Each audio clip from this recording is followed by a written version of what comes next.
Oh my! Hello, everybody. Oh, go ahead. Oh my! You start. We start. Hello, people. Hello. I'm just too excited. I'm too excited for this Sunday showdown. Tonight's going to be Dollar Bills and Saku here, taking you through a Hero Series match between Alien Santa from Team MAAST versus Dranium Battle, coming in for Team Snakes on a Campaign. And Saku here is just coming off a win in this very same matchup betwixt these two teams, and this is looking neck and neck, my friend. It is. It came down. We had our two players there had a little bit of a rough start during the week. Mako taking a 0-3 loss to Jespin, was a great player. And then we got Magnificent and Mr. Python duking it out to Game 5. So yeah, I'm looking at the score history of this is, with the exception of that one TSM game, 2-star Mako versus Jespin, it's gone the distance. Just over and over again, just a slugfest of a series. And so it looks like, actually, we just got the bands in, and so it is going to be Alien Santa piloting a Hunter, Priest, and Shaman up against Geranium Battles, Druid, Warlock, and Warrior. Bearing in mind this is Hero Series, so it is Last Hero Standing format, and it is closed deck list, so that's about as much as we can say off the top. I assume Saku's not allowed to spill any tea for us, right? As to what maybe this Hunter or what maybe this Shaman is coming. Excellent. Love to hear it. How did you coach your players? We're gonna win. Yeah. Here's what you got to do, team, and this is important. You want to reduce their life total to 0 before they have the opportunity to reduce your life total to 0. That'll result in a win every time. Yep. Easy. Easy math, people. If you just do that, you'll win every time. But one thing we saw from the obviously also going on sort of in parallel. I don't know if it's still going on or not, but obviously Masters Tour Silver Moon is also happening in parallel. And if that tournament metagame is any indicator, there's a lot of different strategies that you can operate. The Druid, for example, that we see coming out of Geranium Battle, the possibilities are, obviously there's the Miracle Druid is out there and quite popular. There's that aggro Taunt Druid, which is just totally different, right? You got the Battle Guards and the Elune doublers and gray bows, and all of a sudden it's just two totally different game plans. Similarly, the different ways that you can play priest, like Alien Santa has a control priest option or a shadow priest option. Yeah. And it's just those are two mulliganing in a situation like this where it's closed deck lists. It can be really tricky. Warlocks, all the warlocks are doing quest stuff, but there's the sort of hand version, the zoo version, and D6 version. Like there's a lot of different ways D7, you can quest. D8. The D20. Yeah. So it's like, what? D12s. So those are Dungeon and Dragon ish type comments there if you're not into that. But anyway. Yeah, it should be very interesting match, and both teams at 1-1 in the season right now are just trying to climb up that ladder. So make sure and it's a dead heat points wise. Obviously, you're saying the record is 1-1, so it's a tie that way. But I think both y'all and Snakes on a Campaign are at 26, right? 26 Am I remembering that right? We're wearing 26s. Yep. So just heat, dead heat going into this one. So since we got the bands, I'll just get the players to start. So for our viewers, we got Geranium Battle going to be at the bottom of your screen for spectate, and Alien Santa will be at the top of the screen. So both players have agreed to be on cams as well. So they both look stunningly handsome.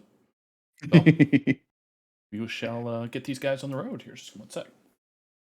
I'm really interested to see what this warrior it is coming out of Geranium Battle, because that's a unusual. As I'm just doing a quick glance through the rest of Hero series, there are not a lot of warriors. Even though it is last hero standing, it gives you a little bit. It's not the same as building for conquest or playing on ladder, right? There's a little bit more pointed targeting you can do. You can specifically bring a strategy specifically designed to kill something you think will be popular, and so.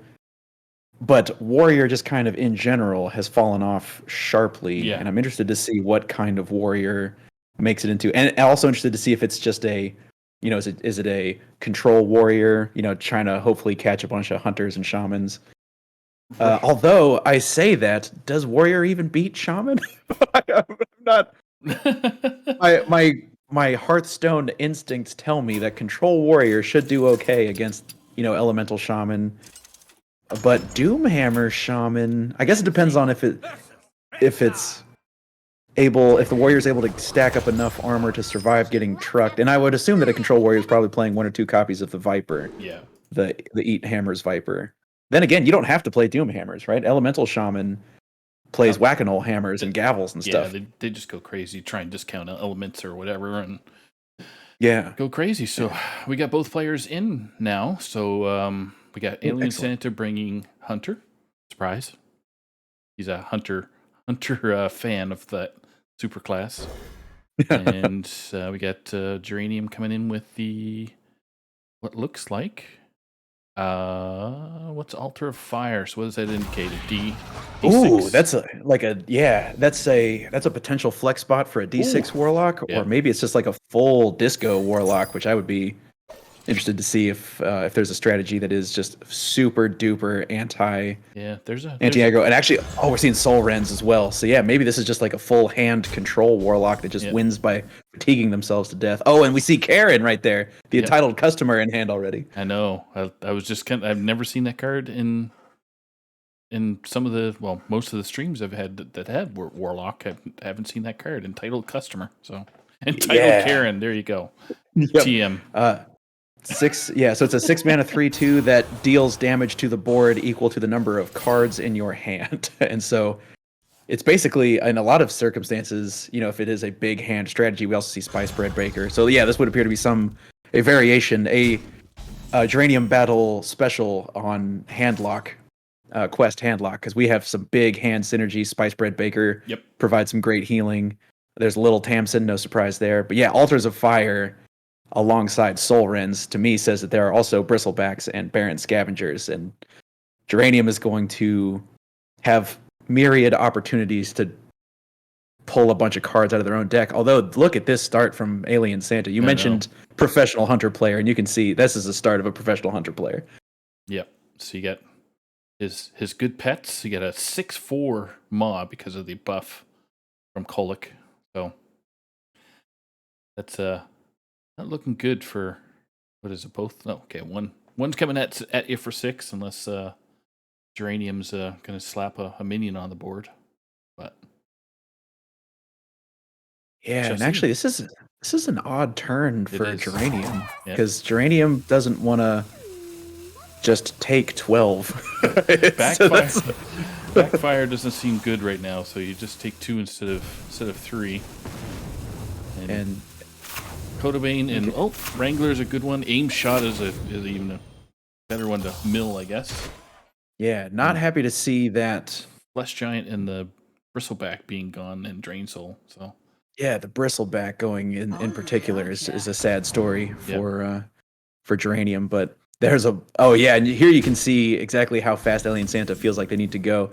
And how few creatures there's going to be from Geranium. Didn't even take the Tundra Rhino on offer. Took buffed up Vulpertingers instead. Although interestingly, Vulpertinger does allow Soul Rend to really accelerate the mill speed. Exactly, yeah. So we'll see if Geranium decides to Soul Rend this, which would make sense because it's a lot of damage coming at you. And build a few cards there. Yeah.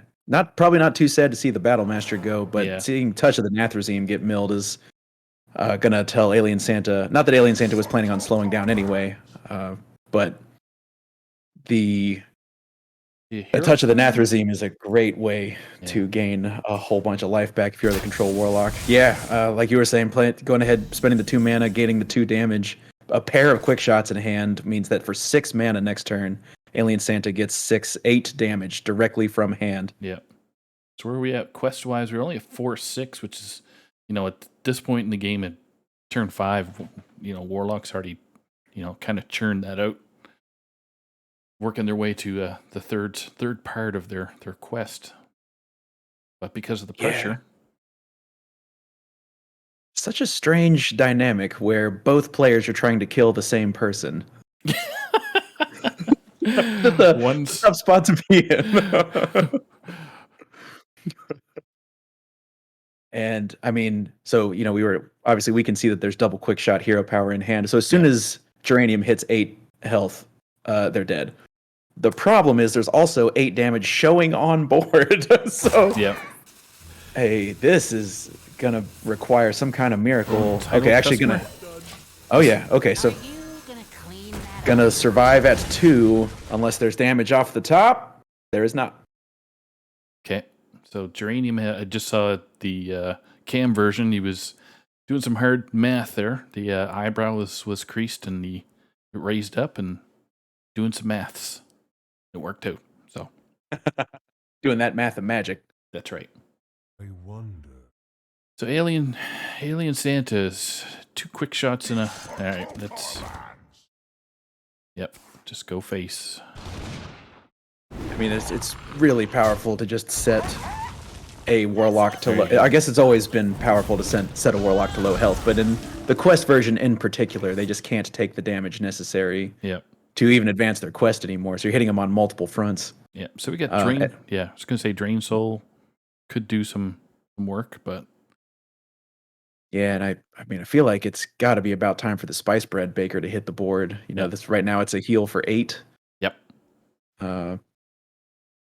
So yeah, between that and the Drain Soul, the only thing is you hate to leave a Kolkar pack runner on the board, but that Drain Soul you were talking about, I feel like has to take attack off the board as well.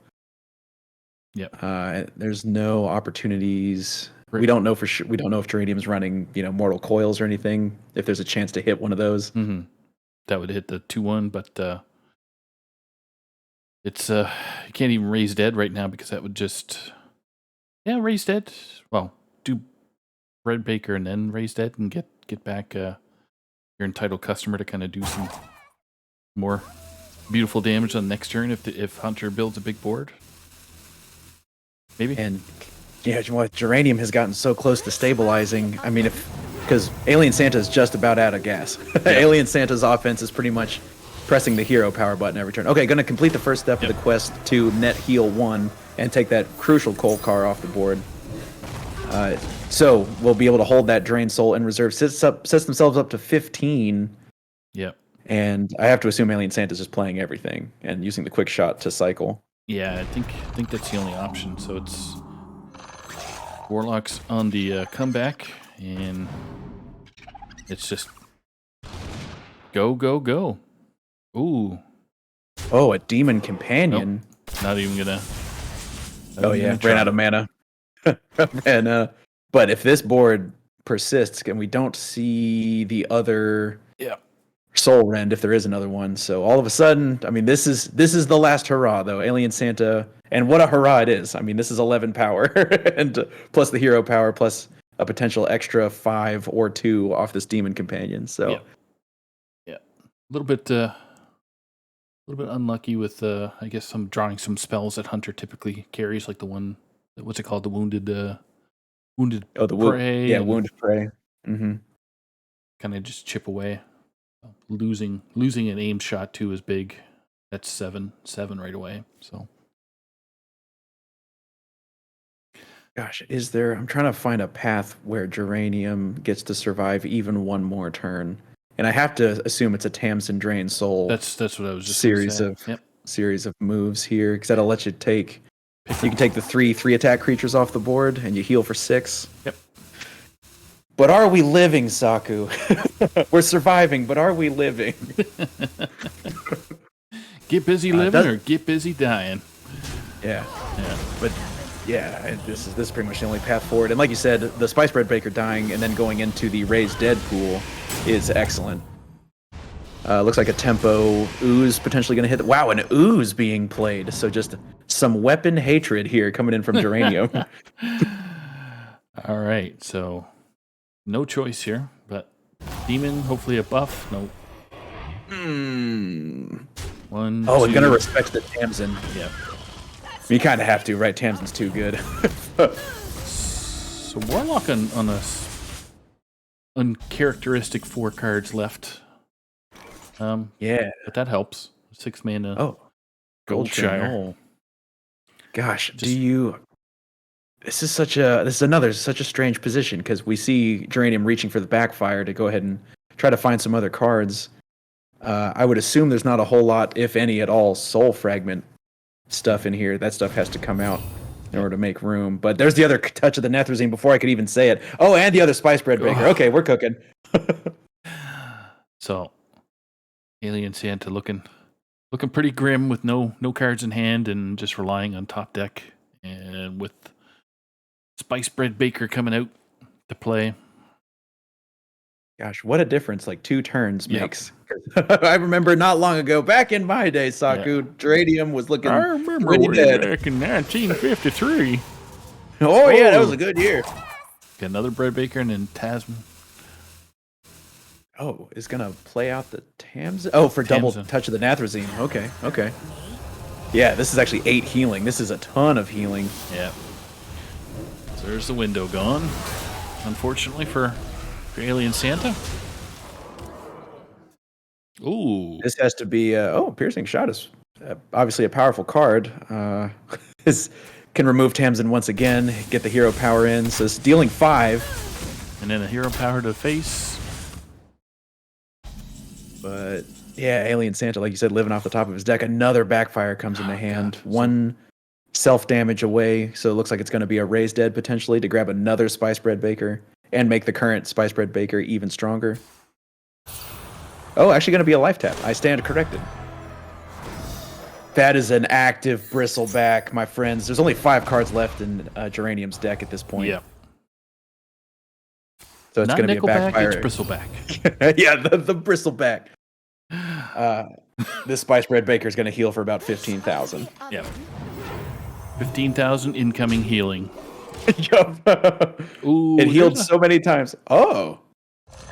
2 rhinos. Well, now 1 rhino left in the deck, but it's like, hey, you heal, I smash. Yeah. So. Can we just talk about how much damage Geranium has taken over the course of this game? Because I feel like Geranium has taken 50 plus damage already. Well, between he did heal for the 100,000 there just a few turns ago. So that's right. He's got more than that, double than that. Gosh, 1 mana gold sure null, and then probably just play out the Bristleback for that lifesteal. Yep. Lifesteal 6. No, he's dead. He's gonna raise dead right now. Oh, grab even more Spice Bread Bakers? Sure. That's right. Might as well. That's yeah, double Spice Breaker, and that probably might see a concede after this, maybe. Oh yeah. There's a +8. Here comes a taunt. Here comes a heal 6. Yep, there it is. So, unfortunately for Alien Santa, Hunter disappears from the pile.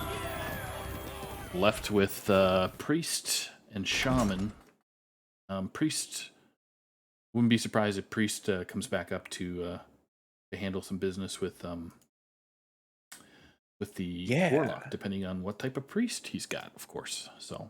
Yeah, I definitely, if it's a Shadow Word Priest, then I would definitely expect to see, like you're saying, see that Priest come out, because it seems like it kind of does what Face Hunter does, but just a little bit better. Like it. Yep. Oh, yep. Wriggling Horrors, Cult Neophytes, Twilight Deceptors. There's no question anymore. This is definitely it's definitely control. Yeah. It's definitely 100%. He's going to be controlling the face region. That's right. Nemzi is going to get some alterations. Yeah. And this is, as Saku mentioned, this is last hero standing. So you play till you lose. So this Warlock is going to be that, once again, full control hand quest Warlock. We've gotten to see a pretty good slew of cards, obviously, over the course of that game. Drain him down to only 4 or 5 cards left in deck. Yep. So we have a pretty good idea of what resources are available. And so does Alien Santa. Santa has gotten to see almost every card in the list. Yeah, and I think he knew as soon as he saw the Altar of Fire, that's what he was in for. So yeah. Oh, and this is one of those cards that is so much better on turn 1 than it is any other turn. Yeah. Every other turn, it just seems like you're waiting for the toast to pop up out of your toaster. Like, okay, yeah, okay, you go. I'm hungry. Let's Come go. on, toaster. Really hungry. I'm gonna reach in there and burn my fingers. Okay. I'd rather that than wait for you to pop up. What's going on? All right. And actually burning the coin as well to go ahead and activate the tour guide, which means this Twilight Deceptor is going to be able to come down active. Yep. Ooh, okay, so like Alien Santa's playing the version with Void Shards. So this is got a little bit of burst from hand action that might catch Geranium off guard, depending on what kind of Shadow Priests they're used to seeing. So I was surprised to see some lists deciding that Void Shard was too slow. It just takes too long to do. We're winning too fast. That's right. Are you guys dead now? Yes. Okay. Well, I get to keep my Void Shard then, put it on a nice chain, and wear it. Yep. So might see. Yep. That's what I was gonna say. Cult is coming down, and they're gonna buff the 2/5 or 3/2. Okay. Yeah, I guess it's tough to overstate the value of the Divine Shield, especially since you've seen at least 1, probably suspect 2 copies of Soul Rend in the list. And man, Alien Santa is 1 draw of the +1 damage from all sources girl. Twilight Attendant, I want to say. Yeah, you're right. From just business time. So, in fact, I mean, does Geranium have to? Oh, Geranium can't Soul Rend because of that self-same Cult Neophyte you were talking about. So, stuck. I guess gold Chernolls. The one of them. One gold Chernoll is... Because you don't tap, right? There's 10 damage coming face ways. Do you have to tap? Tapping with 19, and you got 10 on board right now? Not knowing what other... and not to mention the hero power. There's at least 12 coming in if you don't... Yep. That traveling... what is it? Traveling... What's that traveling dude? Merchant there. Could be coming a big buff fella, so... Oh yeah, the old tradable Frostwolf Warlord, the traveling merchant. Just and can't see him not playing. It's gonna be, Null hitting the 2/5. Burning. Gonna go ahead and play out that Ultra Fire for twice its usual cost. Oh, burning a Spice Bread Baker is sad. Bad cards burned for Geranium, but not so bad for Alien this time around. Yeah. It's just psychologically it's tough. I know that burning cards, unless you see all 30 cards, you can just pretend like they're at the bottom of the deck. But when I see them get burned, I become sad. Yes. Like I would have liked to have drawn that Spice Bread Baker, but it looks like we're going to see some more Divine Shields hit the board. Thinking about the ordering, whether to give the 2/3 Divine Shield or give this 6/7 an extra +1/+1. It looks like it's going to be 6/6 Divine Shield, face. Yep, and the Divine Shields are just interrupting any kind of Soul Rend that may come down this turn. Yeah, and it also interrupts... all of a sudden it requires 2 cards and you bust one of them. Like if you want a touch of the Nathrazim, you have to break the shields first, or you don't get the 4 healing. And it's just really... You're using resources inefficiently and you're not getting the full value, be it milling closer to having only 10 cards left in deck or the 4 healing, depending on the options. And it's just... a Drained Soul, even. Drained Soul doesn't heal if it hits a Divine Shield, so it's just awkward to deal with as this Warlock. But we've seen Geranium get out of awkward situations in that last game, so let's see if there is a path. Although I'm... According to his image, he's counting what can happen for himself, so on his cam, so... Right. Yeah, staring down 14, 15, 16 damage with the hero power. And obviously we can see the Void Shard lurking in the wings. So actually needs to get above 18. Not that there's really a read specifically that there's a Void Shard in hand. And obviously with the way the deck lists are. So it is just going to be a Soul Rend this turn. Ouch. Big card's gone. Neophyte's gone. Ooh, 9, 10, 11, 12, 13, 14, 15. That's all she wrote. Night. So Priest, who'd have thunk it? Last meta, everybody bitched and complained about control. Now we get a bitch and complain about aggro Priest. Go figure. Yeah, Priest is... it sounded ridiculous to hear myself say it going into that last one, but I really do suspect that Shadow Priest just does Face Hunter better than Face Hunter right now. Which is especially when you think about how a lot of the lists are topping out at Mindrender Elucia, not as a disruption tool. Well, as a disruption tool, but to make it so you don't get a hand. They play out their whole hand, have a huge board, Elucia at the end now. And it's like a little umbrella. You draw one measly Priest card, and just a whole different way of getting absolutely owned by Mindrender Elucia. Yeah. And so that brings us to 1-1 on the series. The Priest gets to ride along, and now we're going to get to see exactly what kind of warrior this is. And I'm seeing encumbered pack mules. My eyeballs see that, so hopefully most of the casters, like Geranium's a caster for THL, definitely aware of the spectate bug. Right. So for our viewers out there, Geranium, sorry, not Geranium, but the mule, once it surfaces, if a player plays that, then we lose our ability to spectate the match. Unless they pick the second card. The blue pill. Yeah. Why, oh why didn't I take the blue pill? That's right. Oh, true patches. Yeah. So this looks like a little combo. What kind of warrior is this?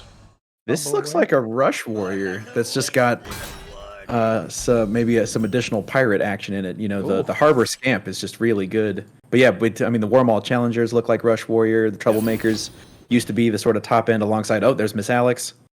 So looks like a hand buff Rush Warrior, just based off initial inspection. But I'm prepared to be wrong about that. Might have to see a few more cards. I think Harbor Scamp is just good. I really expected Harbor Scamp to be not unlike Town Crier from expansions past, where you just put it in every warrior and then just play deck, it. It just, yeah. So it is like a little splash of flavor, a rush, a little bit. Yeah. Okay. Majority of the deck is probably rush.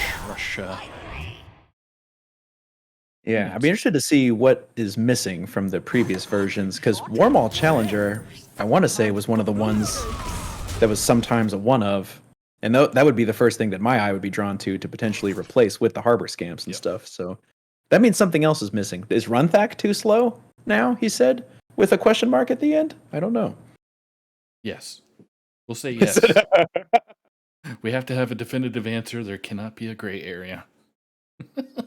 We need certainty. That's where I turn to you. So, I haven't been certain. What year is it? 2021. I haven't been certain since March 20, yeah.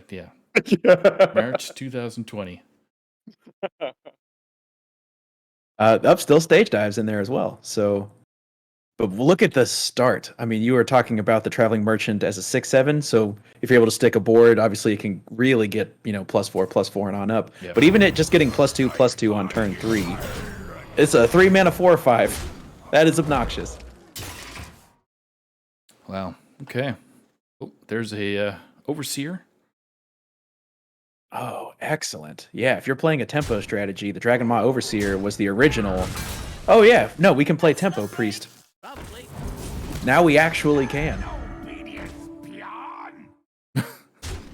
And that's one of those it might as well have taunt cards. And without access to the tools like Soul Rend, and now there's a Divine Shield on this Imprisoned Homunculus in the way, this is going to take some doing. Going to get some, maybe Warmaul gets involved here. Yeah, maybe a stage dive stage dive, see where you're at, and then Warmaul or Garrus. What's his name? I always want to call him Gangrene, but it's Canard. So. Oh yeah, the old. Gosh, all of the imprisoned demons are just so much worse if you can't play them on the turn that their number is. This Canard can come down and just wait 5 turns, and you never get toast until it's too late. That's right. By the time the toast comes out, I already ordered something for delivery.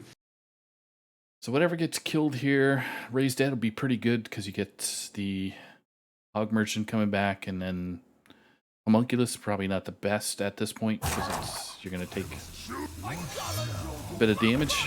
But yep, here we go. Okay. Yeah, I'm just going to spend all the mana, opting not for the stage dive this turn, playing the Gnarg instead. Yep. If you want your toast, go ahead and get to it. Twilight Deceptor is a great draw. And going to go ahead and hit that Raised Dead you were alluding to earlier to go ahead and get another Dragon Maw Overseer out here. It was a problem the first time, and now you don't have the Jawbreaker, so let's see you deal with it now. Oh, that 6/5 is from an Og Merchant that had a 2/1 is now a buffed Knoll. So yeah, that smile, the old Guardian Og Merchant smile, is a lot more sinister when it's a 6/5. That's right. So hey, been working out, man. Yeah, been doing lift. Oh god, what the heck was that? I'm trying to remember that workout program. Like hit P90X. There we go. P90X. Yeah, definitely been getting ready for some Lavat. Just because the big slap face later on this evening. Exactly. Since that's what Priest is doing right now, it's big slap across the old cheeks, facial cheeks. That is PG. So what do we do if we're large choice here? So Rakara coming out is really not going to deal with Jeez, yeah, Rakara. I don't know. Not enough mana to do any kind. So it's going to be a Parade Leader Bumper Car combo. Just to try to clear off this 6/5, but leaving up a Dragon Maw Overseer is so dangerous. Yeah. But what choice does Geranium have? This is you go to war with the army you have, and right now a lot of the army in your hand is so expensive that you're probably, obviously Troublemaker is very powerful, Alexstrasza very powerful, but those are way past Priest's game plan kind of levels of turns away. So he's trying to think. So he does the tour guide. We get 2, 4, 8, 10 damage coming straight now. And then plus 14, so he's 1 off. 1 off. Okay, so gonna go ahead and play the Pit Fighter, Dark Bishop Pit Fighter over here, the 5 mana 5/6. Not embarrassing, right? It's not. I said it like it was drawing patches, and it kind of is, but it's not quite as embarrassing as drawing patches. It's just it's basically just Yeti stats. And, another bumper car coming out.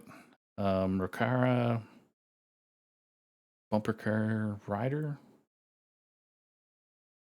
Mauler just seems to be too much mana to kind of waste. That makes sense. Yeah, it's tough now that there are no combos now. There's no obviously the Parade Leader has come and gone. We don't see any playmakers available to try to really cheat out the way the bumper cars and Dark Moon Riders work. So Geranium's stuck in kind of a having to fight for board kind of honestly. Yeah. And staring down 16, 17, 18 damage that Geranium can see, plus the extra 4 that we can see. Caster Vision gives us 4. Yeah. Gives us the big thumpings that's coming down the pipe. So Rakara. Okay.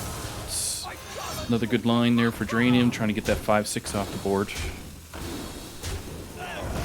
Because of the way Rokara interacts with the Warmaul Challenger, that actually works. Yeah. You can use a 1-attack creature to smash someone with 6 health, but this is still 6, 7, 8, 9, 10, 11, 12 damage coming in. And Alien Santa really flexing the old aggro chops here, and is going to go up to 2-1 in the lead. And now Geranium is going to have to get it all the way done with whatever this mysterious druid is. Deep breath by Geranium Battle there. Just fortunately, Priest was able to get on the board just faster than the Rush Warriors. I mean, the hand for Geranium was not all the best, with coming in with that couple 8 mana cards that were pretty much dead. So yeah, so one more win for Alien Santa, and and this is some tough sledding, because right now we have a druid of unknown flavor that has to not only beat Shadow Priest, but then also beat whatever this shaman is. That's right. I mean, it's probably elemental, could be Quest quite popular right now. As well. So and then of course there's always been the Hammer Time Shaman, just getting a Doom Hammer and friends sort of a strategy. So just a tricky proposition, and it's going to have to win 2 in a row. Geranium needs to win 2 in a row if they want to turn this around. But if Alien Santa wants to take this home, just one more win with this Priest takes it home for Team MAAST. Here we go. Wisdom shall bring victory. I must protect the fire. I see ramp. I see a broom. Oh, this is actually Clown's Druid. So actually one of the ones I neglected to talk about off the start. You can still play Clowns, especially if you want to beat up decks that are somewhat susceptible to Clowns. It can be tough for different, if you're expecting some control or something like that, it can be tricky to deal with wave after wave after wave of Clowns. 4/4, 8/8, etc., and so forth. I thought you were talking about us, dude. Right, it's tough to deal with. I mean, can you imagine an onslaught of dollar bills and Saku clowns just coming at you? Look at these clowns. Look at these clowns. Yeah. I'm interested to see what kind of start. I mean, I would assume Geranium also has guardian animals as well to try to stabilize the mid game. Yeah, it's. But I'm interested to see what kind of animals are. Oh, and there's the Primordial Protector coming in to just try to not only guarantee the survival of the fittest on time, but also maybe gets you an emergency Scrapyard Colossus if you're desperate on turn 8 or 8 mana. I think the Pounce. Yeah, I think Pounce is probably the best option, at least for right now, unless turn 3 is 2 turns away.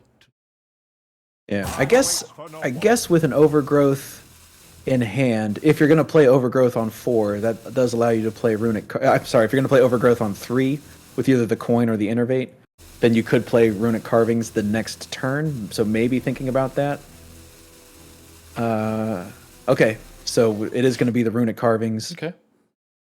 So yeah, Overgrowth on 3 does allow you to then Runic Carvings on your turn where you'll have 6. But oh my gosh, a bubble on a Void Touch Attendant is such a hassle to deal with, because that Thresher you just noted also stymied by Divine Shields.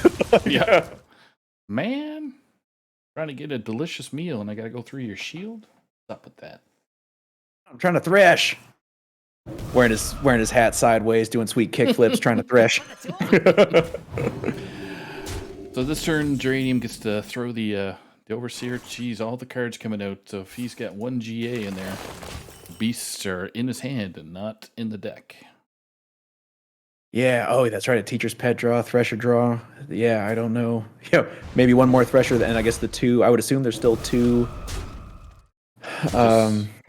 Twilight Runners. The draw. Druid at oh my goodness. Oh my goodness. Just got to be pulling his hair out right now.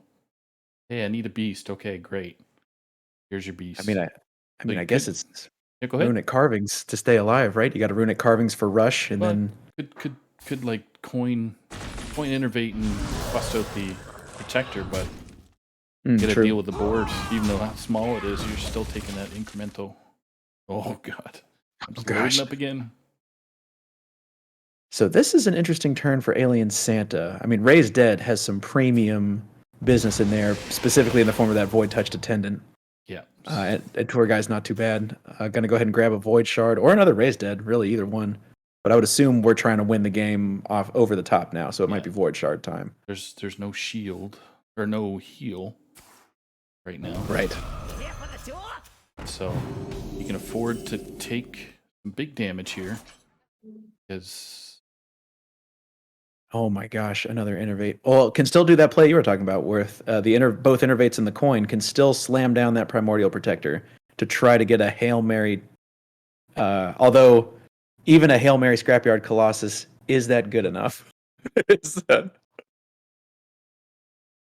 this is a tough spot to be in. You've just been burned out by not even that much in terms of numbers, but just the having a Void Touched Attendant on the board for that many turns just results in so much damage. And you mentioned the lack of healing. This isn't the Cenarian Ward list, right? There's no Solar Flare Cenarian Ward that the Miracle list has. Yeah, we haven't seen it, so there theoretically could still be in there, but with the beasts that Geranium has, it's be hard to figure out what he cut. So.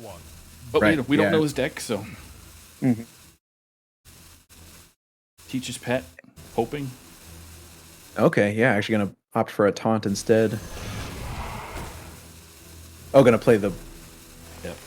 Oh, gonna play the hero power, I guess, valuing having the ability to gain a little bit of armor.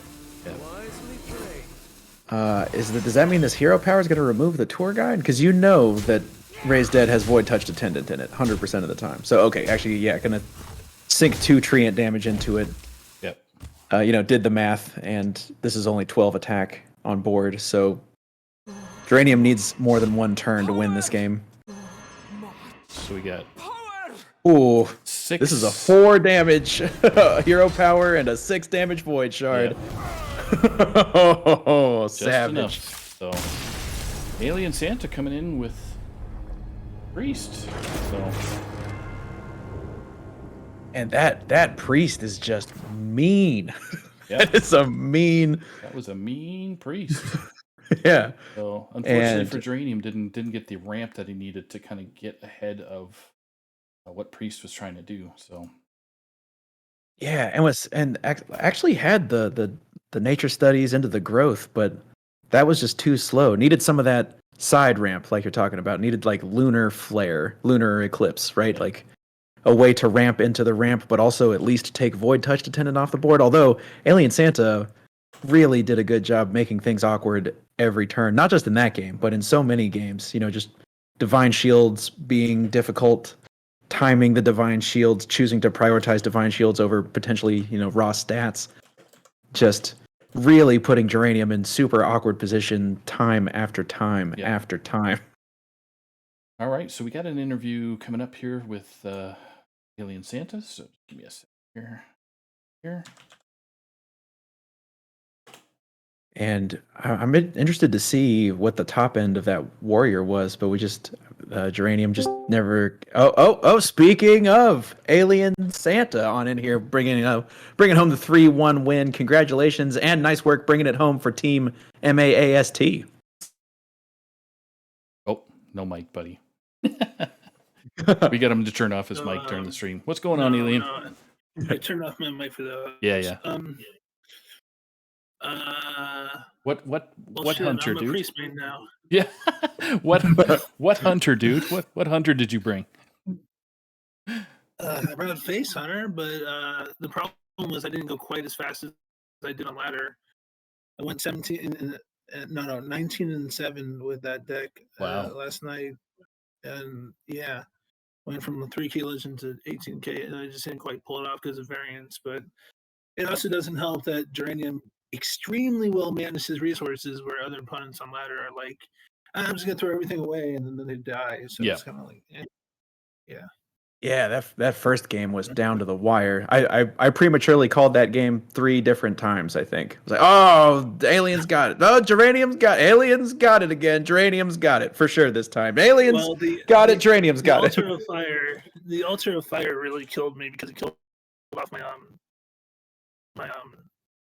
the aimed shot. And the Codobane, yeah. You just draw 3 cards, and then usually it's like 10 damage on the next 2 turns. So it's like, it's a good burst. And if you remove that randomly, it kind of cuts down on. I didn't have Cornelius Rome in the deck or anything like that. So,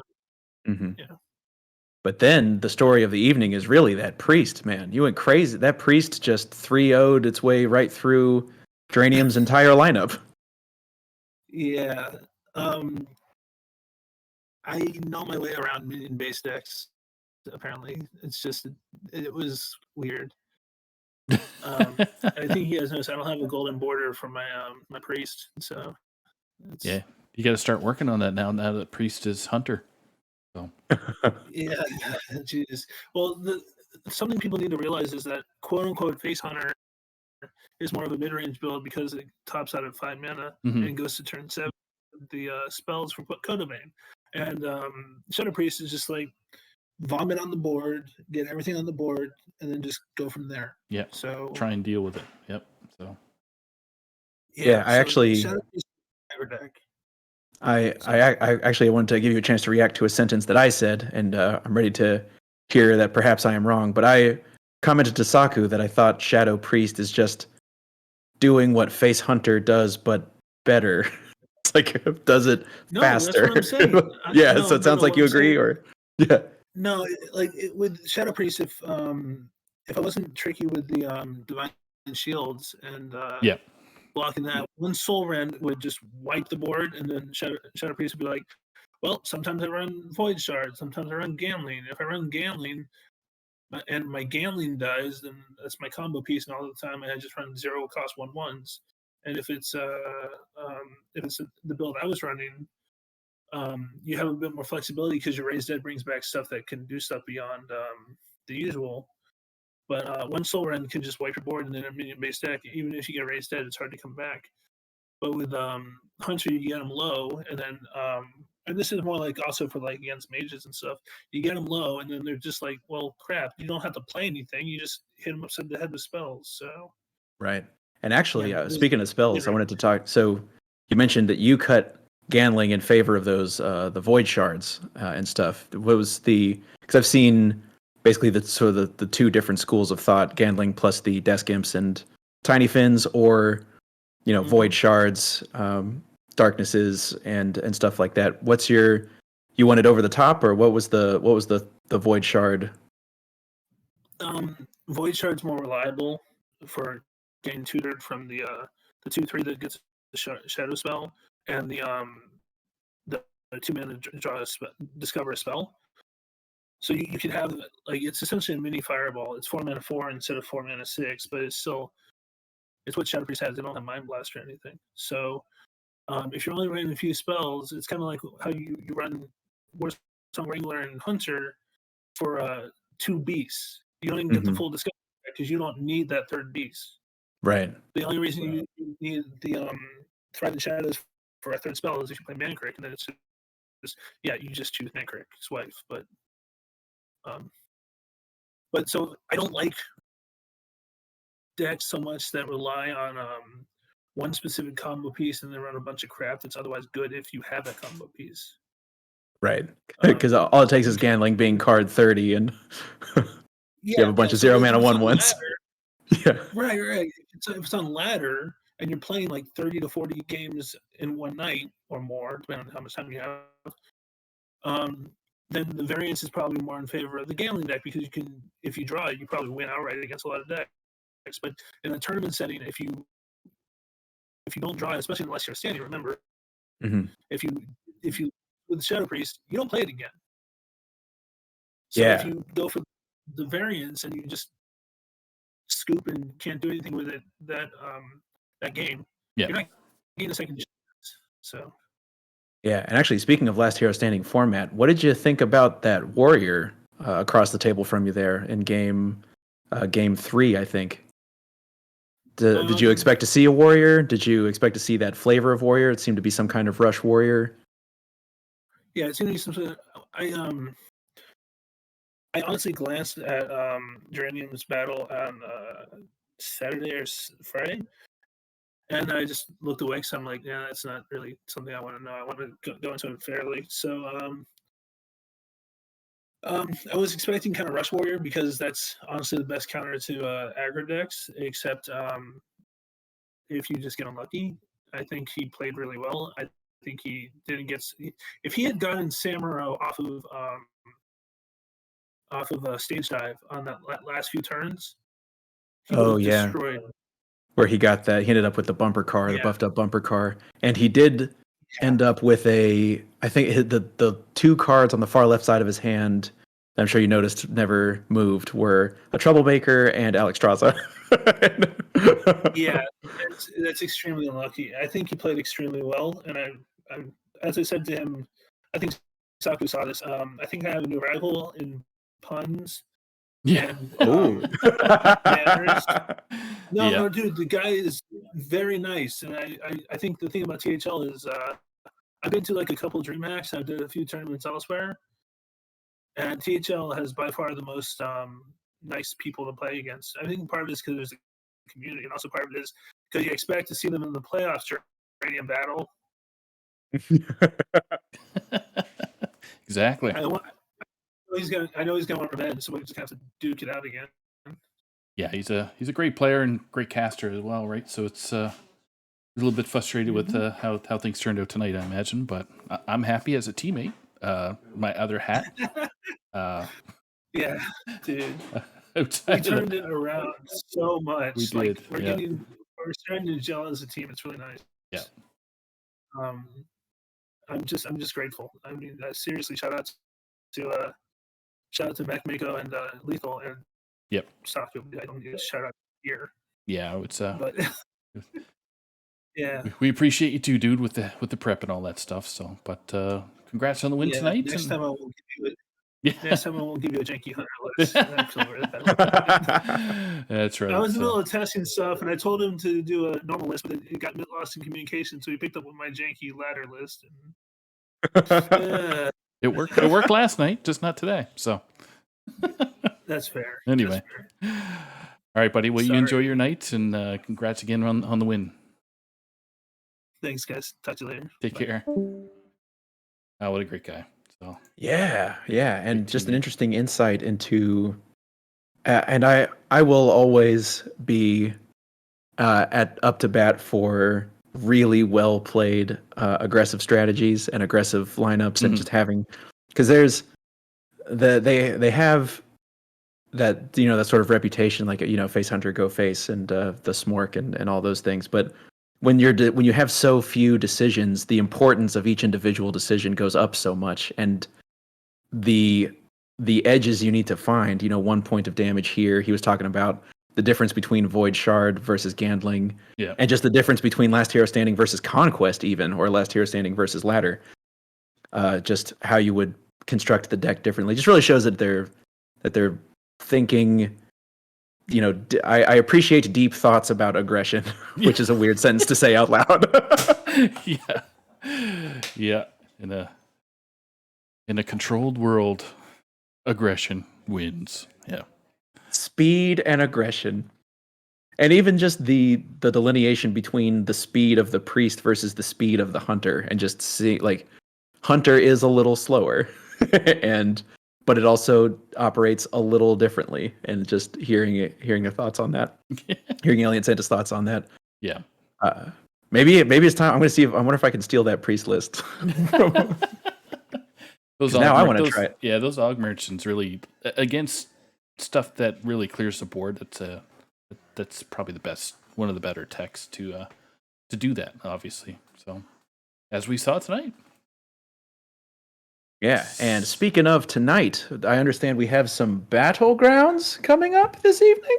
Yes? Question mark? Just got to see if Steffi's available to join us right now. Yeah, and while you're doing that, let me throw down the quick rundown from as much as I understand. The current standings of the team are Crafty Monkeys, Daryl and Flurgle only fans, which I learned this evening is back to being explicit, so that's great. Risky Refresh, Venari Virtuosos, Dawn Dath, Team Phantom Force, Friends of Bob, and Concede Your Match in that order, going from 144 points down to 82 points. So, Concede Your Match, Friends of Bob, Phantom Force have some fighting to do, whereas Crafty Monkeys is 144 points in first, and Daryl and Flurgle OnlyFans is at 116 in second. So Crafty Monkeys trying to build up an insurmountable lead. Everyone else battling to try to get...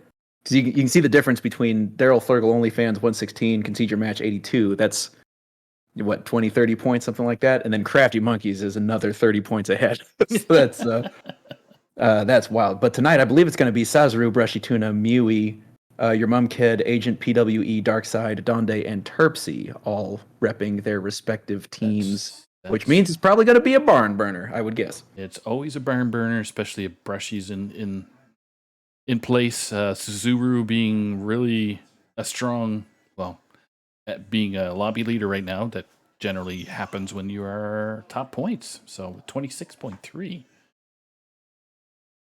Starting tonight. Oh gosh, they're neck and neck, aren't they? Brushy Tuna, Sazuru within 2 points, 2 or 3 points of each other. It's always interesting to see how the points shake out in this format. Just to see how. Because they're battling for first and second, and then Mewy is 18, but it's not like that's unrecoverable, right? No. I mean, they get when you get first place in Battlegrounds, you get 10 points, and then it goes to 8 points once you get second. So that's how. If you do ties kind of like if two people drop in the same instance, there's ties, which then you get 0.5. You get a mercy 0.5 for like if you tied with last place, let's say 7 and 8, it'll be, I think it's 1.5 points or something like that each. Yeah. So you get to tie for 7th. So it works out.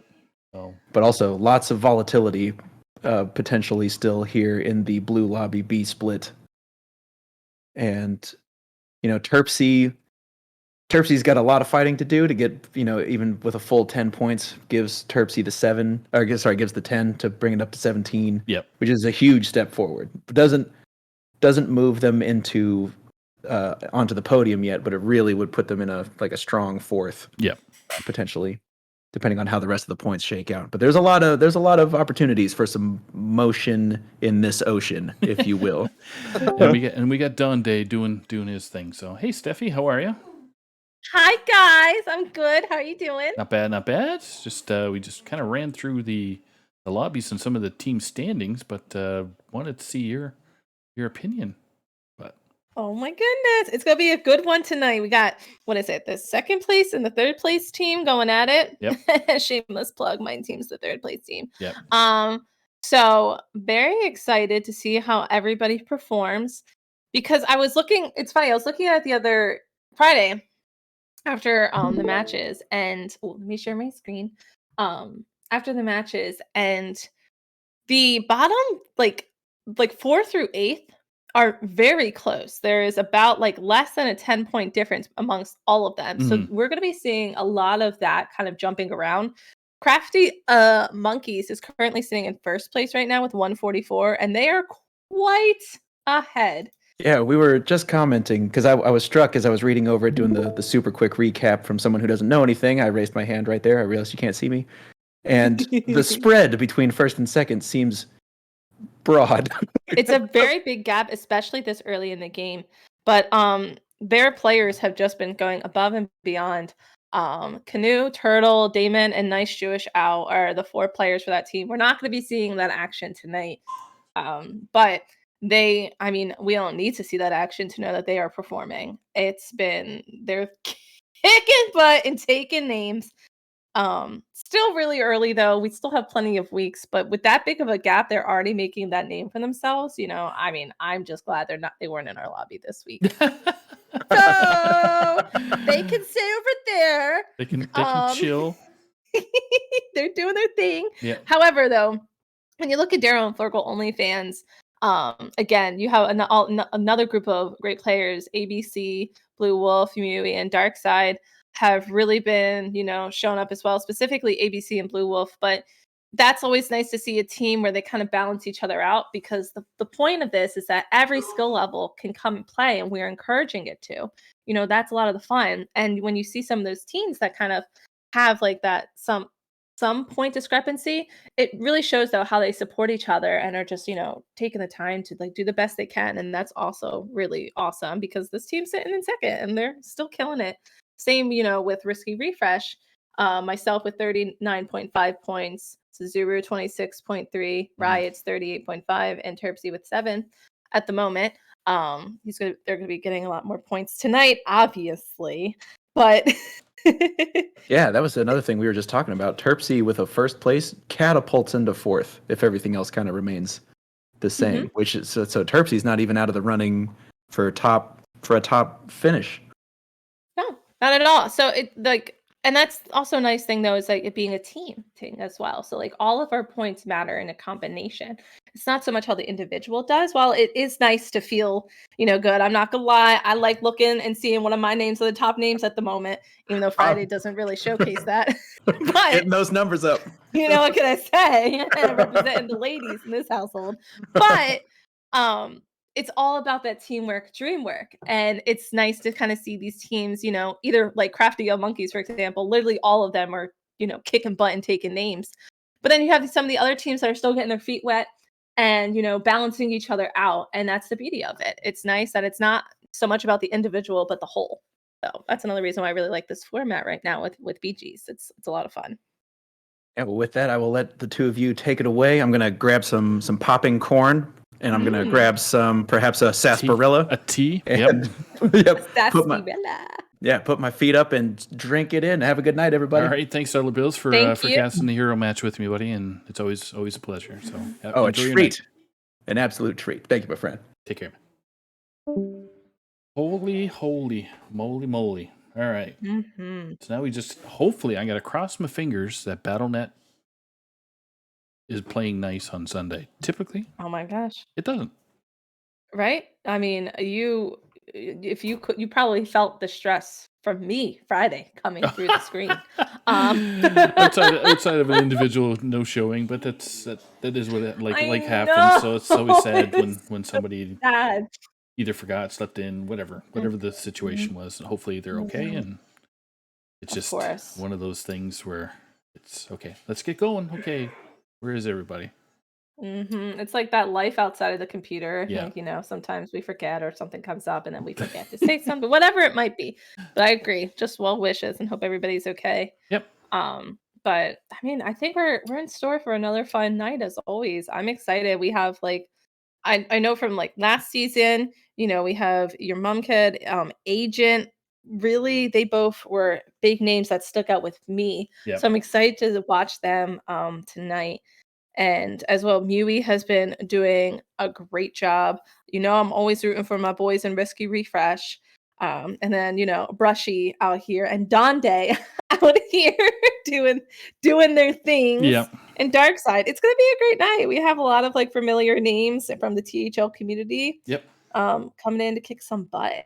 Yeah, so we'll see BG's butt. if Brushy did a little something in our casters booth. I'm gonna call it casters group where he said he was gonna quit Hearthstone if he didn't get first tonight. So I just told him to focus on beating Donde, or Donde will be his coach for the rest of the season. So. And I tell him it's been nice knowing you. See you later, Brushy. We all know how Brushy Bye. is friendly, competitive, but he loves BGs a lot. So Yeah, right. he wants to do well. He didn't do too well there last week, but that's just the way the cookie crumbles when. So Bob isn't always generous. Bob can play hard to get too. So we all have those weeks where Bob does not give you the tavern that matches your board or supports your dreams and goals. You know what, Saku, though? I think we all really need to take an extra appreciation of tonight, though, because we don't know what's going to be in store next Friday and Sunday. Yeah, you're right. Potential huge changes in BGs. We're going to be hearing more about it.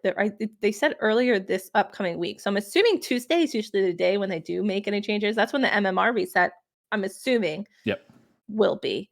But with an with that usually means something else is brewing. And so I'm excited. In your opinion, I'm just going to ask you, what do you feel is coming down the pipe for changes for Battlegrounds while we're waiting for the lobby to kind of fill up?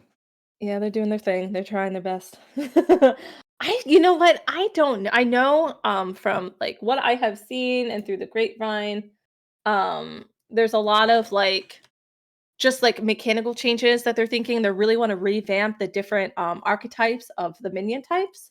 I don't know if we're going to see a lot of hero changes per se, because they have been changing a lot of that. And then with just having skins come out, I don't know if we're going to see an overturn of heroes necessarily, but I can see an overturn of minions and all of that jazz, which will just literally give the meta a 180.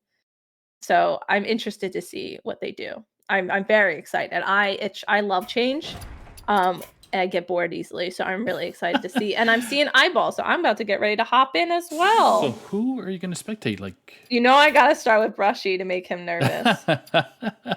I might start with who am I going to start with? See if I can find Suzuru active here. Yep, I'm going to spectate Suzuru. All right, good choices. We're picking the 1 and 2 of the lobby this week, point wise. So I'm looking at my boy Brushy.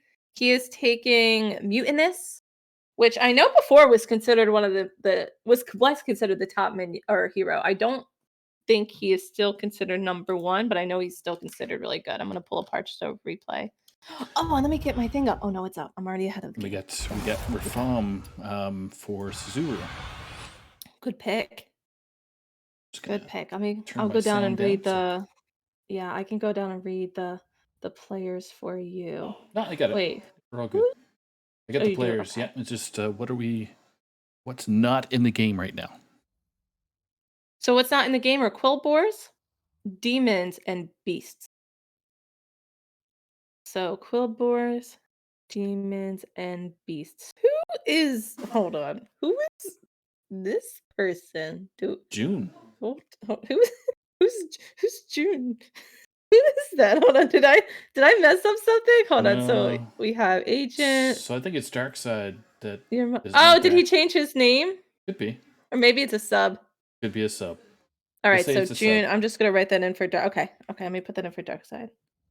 I was like, hold on. One of these is not like the other. We don't have June's BattleNet, so stay tuned for that. I don't. I'll have to during the break I'll message. So right now we got Brushy. He picked obviously what would argue the best tier 1 minion other than the tokens, and he grabbed them, and now he is just leveling to 2, no staying on 1 shenanigans with him. I'm gonna do a quick scroll and see who is staying on 1. So Terpsy is playing Reno Jackson. Oh, I was going to say it looked like he was potentially staying on 1, which with Reno is sometimes a good strategy. I'm not gonna lie, because 2 drops are like you don't really need them as Reno. Being able to go from 1 to 3 with pairs or triples is not a bad strat. But going to 2 isn't a bad strategy either. Just some food for thought for those at home. And we have Bran and where's the other guy who stayed at 1? June with Prince Gallywix. Well, that's a pair. Oh, but that's money. Oh, but you can't have both. What do you You can't have a pair of money? What the? You can't have this pair and money, unfortunately. Man. I mean, ripped. That's a good pair to have. He said, no, I don't need it. I think then are we buying the double 2 drops and living the dream? I like it. Spawn and N'Zoth is interesting though with this hero because you don't want to accidentally put the buffs on the spawn. It kind of defeats the purpose if it's your biggest minion and not dying and buffing your board. But I'm always about grabbing money. Resources are key with this game. So, but I think this is still pretty strong. Going up against your Mumked with Queen Togwaggle. You also get brushy commentary as he continues to message me. So there's that. And we see Queen Togwaggle buffing her different minion types. So she does the different minion types and Guff does different like tiers minions. Oh, this is a ticket game? I didn't even realize it until right now. That's exciting. I love tickets. I do. Wait, gotcha gift. Rocking and rolling, I kind of like with the money. I'm not gonna lie. I don't really think new recruit's the pick, but I do enjoy either gotcha gift if he plans on staying, if he plans on leveling. I do like rocking and rolling because you could get a 3-drop to replace his money, honey. But with the spawn of N'Zoth, you could argue that gotcha gift is better because you're gonna fill up your board more. And this isn't the worst tavern. Elemental's good. Refreshing Anomaly is okay. Yeah, I like that. Money is power. And we see picking up the double taunts. Still hasn't utilized the hero power yet, but hasn't have to. Money seems to have been working nicely for him. And with the 2 minions that he did buy previous turn with the Gambler and the Spawn of N'Zoth, I mean, I guess he could have bought the money, played it, ate the taunt so that this was a 5/5 and then bought the spawn. That was probably the play, honestly. But not super detrimental, right? But picking up this taunt, the Tormented Ritualist, you can do some really cute and clever things with it with this hero power. Same with eating the ogre and putting this stats on like this taunt, for example. Gotcha. That's really good, right? That's like super strong. We'd love to see that. Oh, so it's going up against June this turn, June, right? who should be still at 1. This is what you want to see when you're doing the strat of staying on 1. We're gonna be seeing June double level next turn to go to 3, still on track. But you see that they have 3 pairs, which is what you want. The purpose of staying on 1 for that long is to fill up your board with pairs and hopefully hit those triples when you're power leveling to 3. And then you can hold it to level again to 4 and get 5 drops. So that's the reason behind the strategy, because tier 2 minions tend to be on the weaker side.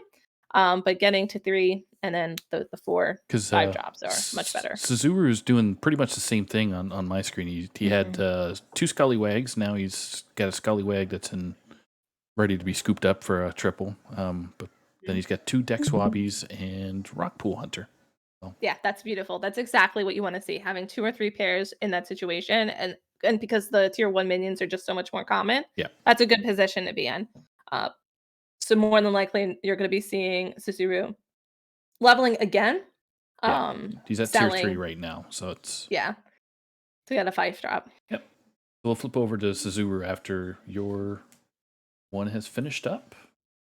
Sounds good. And Brushy's kind of in an awkward position, which because his minions are more supportive, so like they're meant to be like utilized. They're not necessarily something you want to eat. Like you're not going to eat your money. So it's a little awkward, but sounds weird. Like I said, right? But like the tier 2 minions, like I was saying before, really aren't anything to brag about. He's gonna get them tying here anyways, which is good. So being able to eat something while you're on 3 is great, especially because we have dragons and mechs and elementals. So all of our divine shield minions are in play, which you want to see. You want to buff those divine shield minions. All right. So we're gonna flip over to my screen right now. Okay. See Suzuru's gonna take that, possibly take the Scullywag, or he's gonna wait. Oh no! All right, you probably end up waiting. Yeah. Okay. I think because he's at 36, he's in a safe position to wait. Okay. He's playing against. Oh, he's playing against Rushy. I think he is in a good spot to be able to wait it out. Because his health is so high. So next turn he can level again. He has so much money in his hands. More often, he's gonna have to get rid of one of these triples, or pairs, excuse me, because he just doesn't have the board space. I mean, let's see. He's gonna be at 9. It's gonna cost 8 to level. That's actually not true. He can sell the 3/3, and then play the 1/4 out. Buy this to get a 6 drop, and then play out his token for even more money if he chooses to. Because I'll have, I believe, 1 extra gold to roll. Don't quote me on that, because of whatever minion he gets from Brushy. But oh wait, do I have sound? Yeah, I had to jack up my sound just a touch. I just realized you reminded me. It's all right. This honestly looks kind of favored for Brushy. For Brushy. Oh wait, yeah, that's a 6/6. Never mind. I just realized he had a 6/6. So that's expected. I was gonna be like surprised if it was favored for the 0. 8 damage is pretty good. Yeah, I was just gonna say 8 is pretty small potatoes at this point. So. Especially when he's at 36. So, oh hi, honey. My cat came in to say hello to everybody. Hello, cat. What's the cat's name? Princess. Princess. Gotcha. I get Winnie and Blaze. That's what I got. Winnie, my family dog's name is Winnie. So super cute. All right, so we did see him get rid of the pair. He decided to keep the captain because that's buffing his board. But let's see. And if he hits Eliza here, that's gonna be whoo! That's good. That's what you like. That's what you're looking for. Okay, we are going full in. That is what you like to see. Not going to be able to hero power unless he chooses to just sell the taunt. I personally don't think he needs to. If anything, I like having the taunt in play, just to guide your hits a little bit. Make sure your Eliza doesn't get sniped, because you never know what your opponent has. You don't want to just assume. So that's juicy. As a fellow teammate, you love to see it. Just saying. I'm being on 5. If we can find a Hogger, we're gonna be a pirate gamer. We love that. Oof, but we do see a Shredder here, and you never know what's in that box. Shredder. Let's see. Nope, just it's not plain old.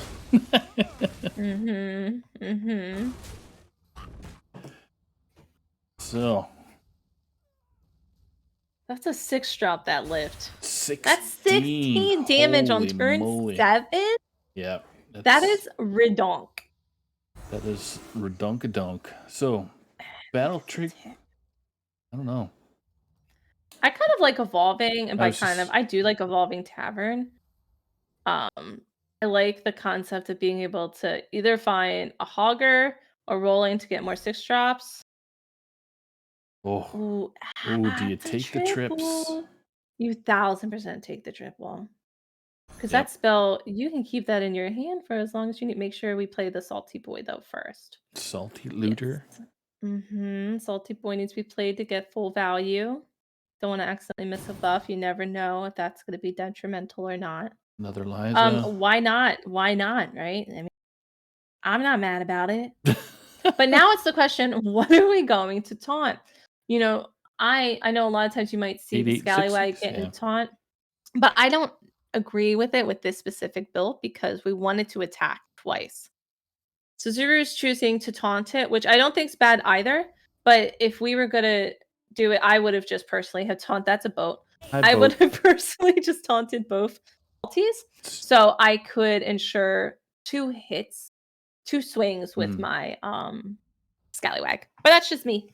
Especially with double Eliza, that's a lot about you. This way, it could just get sniped. Do you give up the 5/5 for the boat right now, or no? Yeah, I think you do. I think that 5/5 is not nearly as good as that boat. We don't need that. Holy, There's even a part of me that's like, need the 3/3, but we don't need anything that my opponent's gonna give us, right? They are Murlocs. Yeah. So going up against June. And okay, we got some taunt shenanigans. Yeah, 0% chance in tying, so that's a good thing. All right, we're going, now those at home can kind of guess where we think this is gonna go. some bonking. Having a clue. There we go. Tricking the old bots. That is just 2 6-drops. Some heavy hitting, and might be game over for June this round. A lot of damage coming the way. That was a hard one to go against, especially with what was that, turn 9? It wasn't turn 10. It wasn't. That was very unlucky. Yeah, according to HSR, it was 98.6 chance for lethal. Oh wow. So very likely. Oh no, so it looks like Mewy also took 8th there. Ouch. And June took 7th. So the Daryl boys unfortunately took a little bit of a hit there first round. But that's okay. Yep. We have another round to come. So it happens to the best. We don't cry over that. We keep it moving. Steffi dusted off her shoulders from Friday. Know it. Back in better than ever, baby. Oh man, when we come over to the person I'm spectating, it's interesting. We'll switch over after this round to who are you spectating?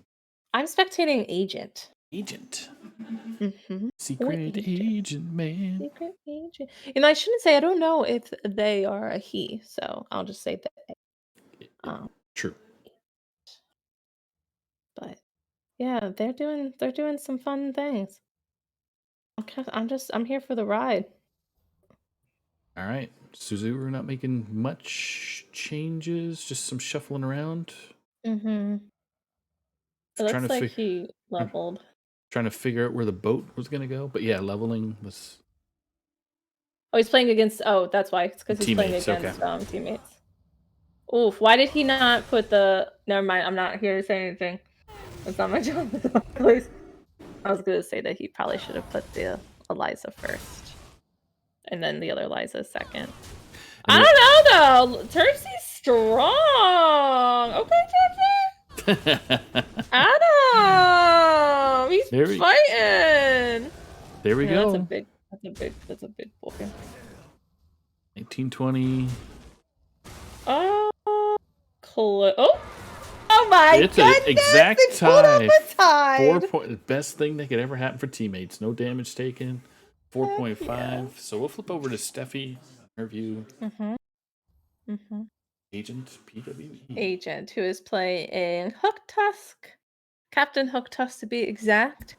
So those at home, you're looking at this like myself, and it's like, wow, we can go infinite pirates, which we can. Every pirate we buy at this point is free because we have a golden hogger and a normal hogger, so there's literally no reason not to buy it. Unfortunately, we do not have any salties yet to support this.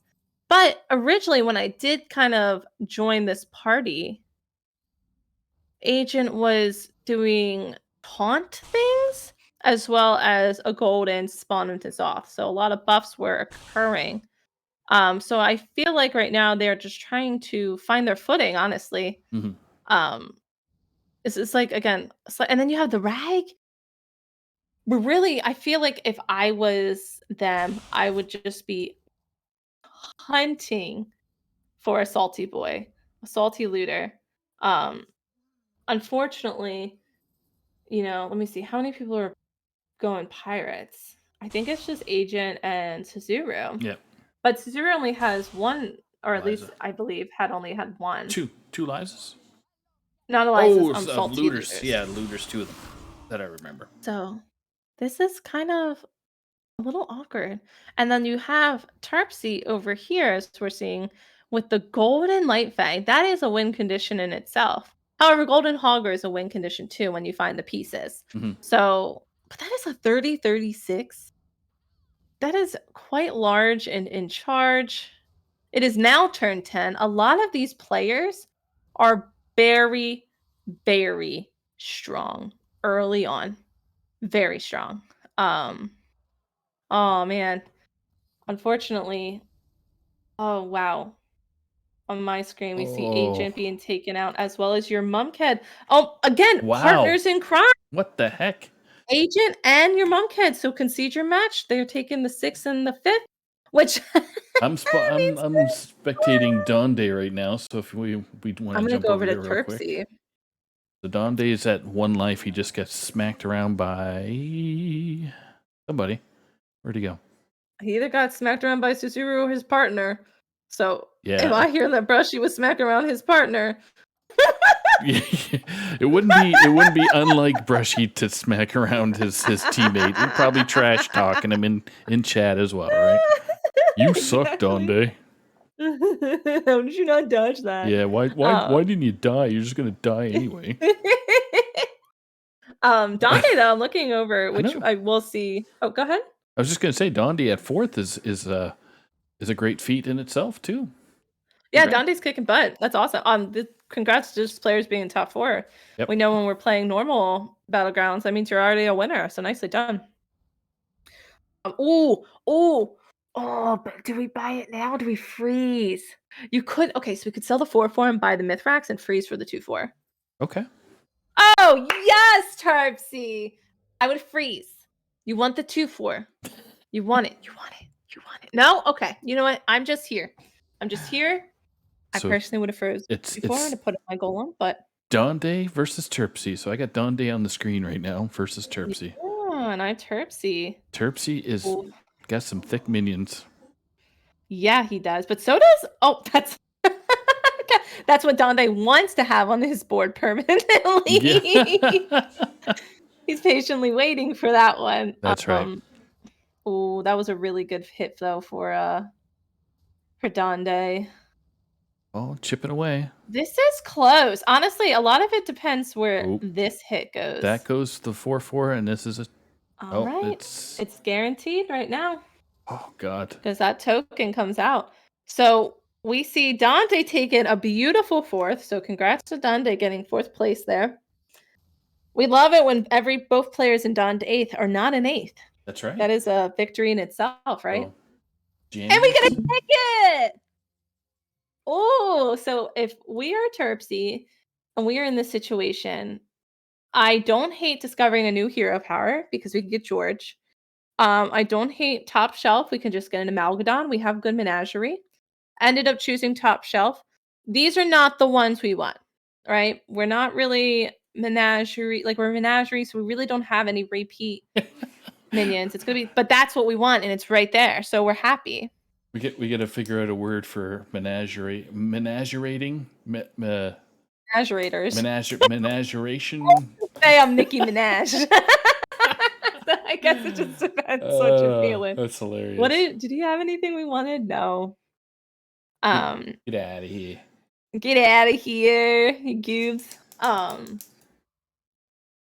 Yeah, I personally, I mean, the only thing that I think we're really looking for here is Amalgadons. Oh, like that. I like that. So let's see. Like a pair of Amalgadons. Well, we didn't get poison, and there's no Murlocs here. Oh no, there is Murlocs. He's fixable. But what is? See, this is so hard because I don't know if it's time to get rid of Light Fang. We could just hold. We also could YOLO and get rid of that elemental. I know it's our taunt, but it's technically our weakest minion. And we don't care if our 4/2 gets sniped. I say YOLO, get rid of the 22/27. I don't know if that's correct.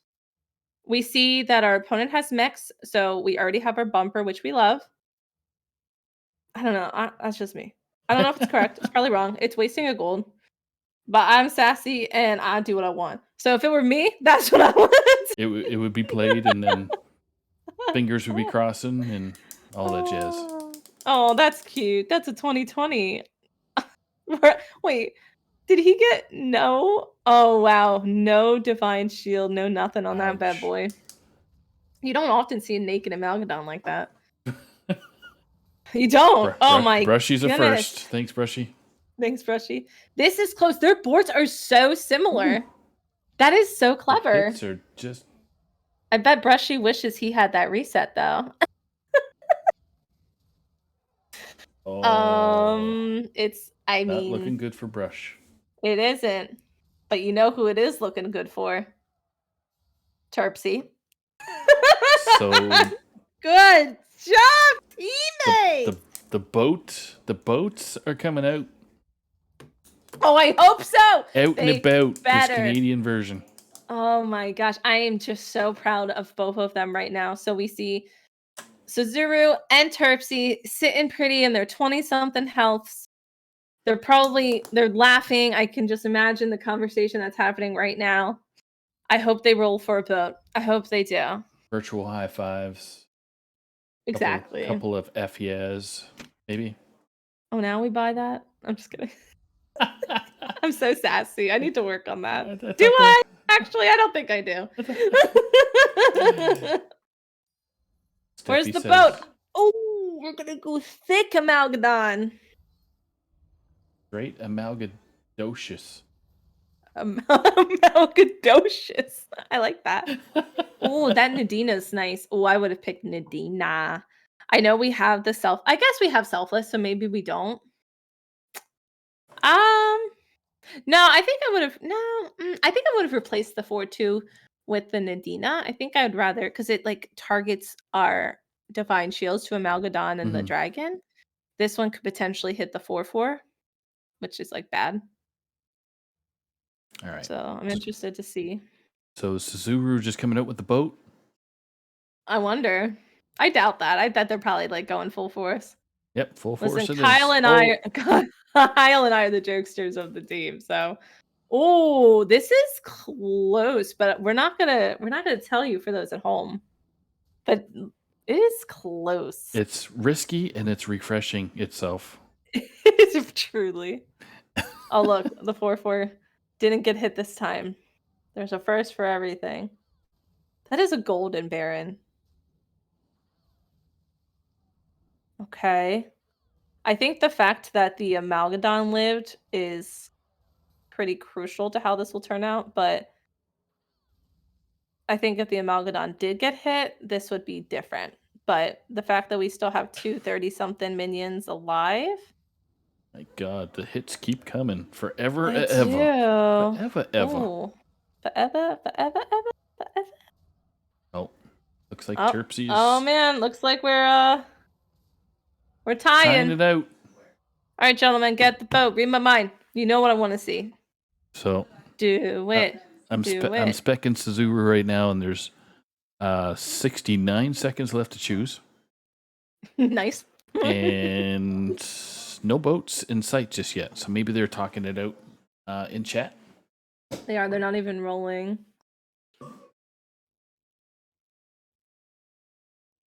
So, or what else? There's no beast, so yeah, it just comes down to boat. You gotta get your boat. Gold Liza. Oh, there's a... Oh, wait, no, it already has poison on it. You're good. There's the boat! Ding, ding! Buy it. Yes! So Suzuru is not going the boat action. Unless they're... Suzuru, don't be lame. Oh, there's a boat. Fix Did the he boat. buy it? Fix the boat. So now it's Yay! choice to... He's got 20 seconds to dust their hands off. Sell everything. Nope. Do it, cowards. Teammate calling out other teammates. Y'all's chicken. That's how they keep me around. All right, round 2. Ding, ding. You gotta shorten the list. Oh, God. Oh, wow. Yep, all right, it's over. I think, well, Look at that. Just a flying pirate. How in one turn did he get? I guess he was holding some Caligos. Or Caligos, No, he actually had Khadgar. Khadgar was on the Bob list there. And then he had, what was the faceless Faceless dude? Yeah, yeah. 2 of them. He had 2 faceless in his hand, so ripped it into a gold. Smart. I support that. Look at this, just getting bonkitis. Isn't this so frustrating? Okay. When you're in the opposite end of it. I know. It's like, oh great, he spawned again. Oh, yes, great. I'll get bullied. Spawned again. Oh great, spawned again. Oh, look at that. Take it. Go get him, plants. Yep. Go get him. Let him know. Fill up his ding ding. Suddenly the plants are poisonous, clearing Suzuru's board. They can actually if this just hits that, it stops some of the summoning. However, that is an 80-47 at this point. Yeah. Never mind, it's now an 84-50. That is hold on, actually I lied. Look at the swipe. So I think we all can read the room. Oh my goodness, why? Oh my gosh, it was so close to lethal. 6-12. Oh my gosh, guys, do not make us do that again. Boat it out. Just boat it out. You get enough. Ding ding. Or just sell everything and play the one drop poison. When in doubt, bout it out. That's Canadian for you. Ooh. Oh, little accent there, Saku. I know, I got my Canadian accent falling. You had your little accent. Bout and out. Out. What was it? I know somebody, what was the word he would always say? I feel like it was like an expression that you would say at the end of a sentence. I don't remember. It'll come to me randomly, and then I'll tell you. I'll reach out. I'll say, is that like a common thing? I don't remember what it is. It depends on A. I think it's A. A is EH for A. Yeah. So Toronto. Yes. Every other sentence he would that's how he would end it. Or when he asked me questions. Yes. And I was like, that's so cute. What is that even? And then I realized, I was like, oh, it's like a, it's Suzuru's got a boat. Oh, really? Are they doing it? They're doing the boat. Are we finally boating? Thank you. Look at that. 6-4 boats. Oh, spawning another boat, of course. Whose boat's better? I'm gonna say not Suzuru's. Gosh. It's okay. We have the last. There's literally only one more. It's gonna be a double boat.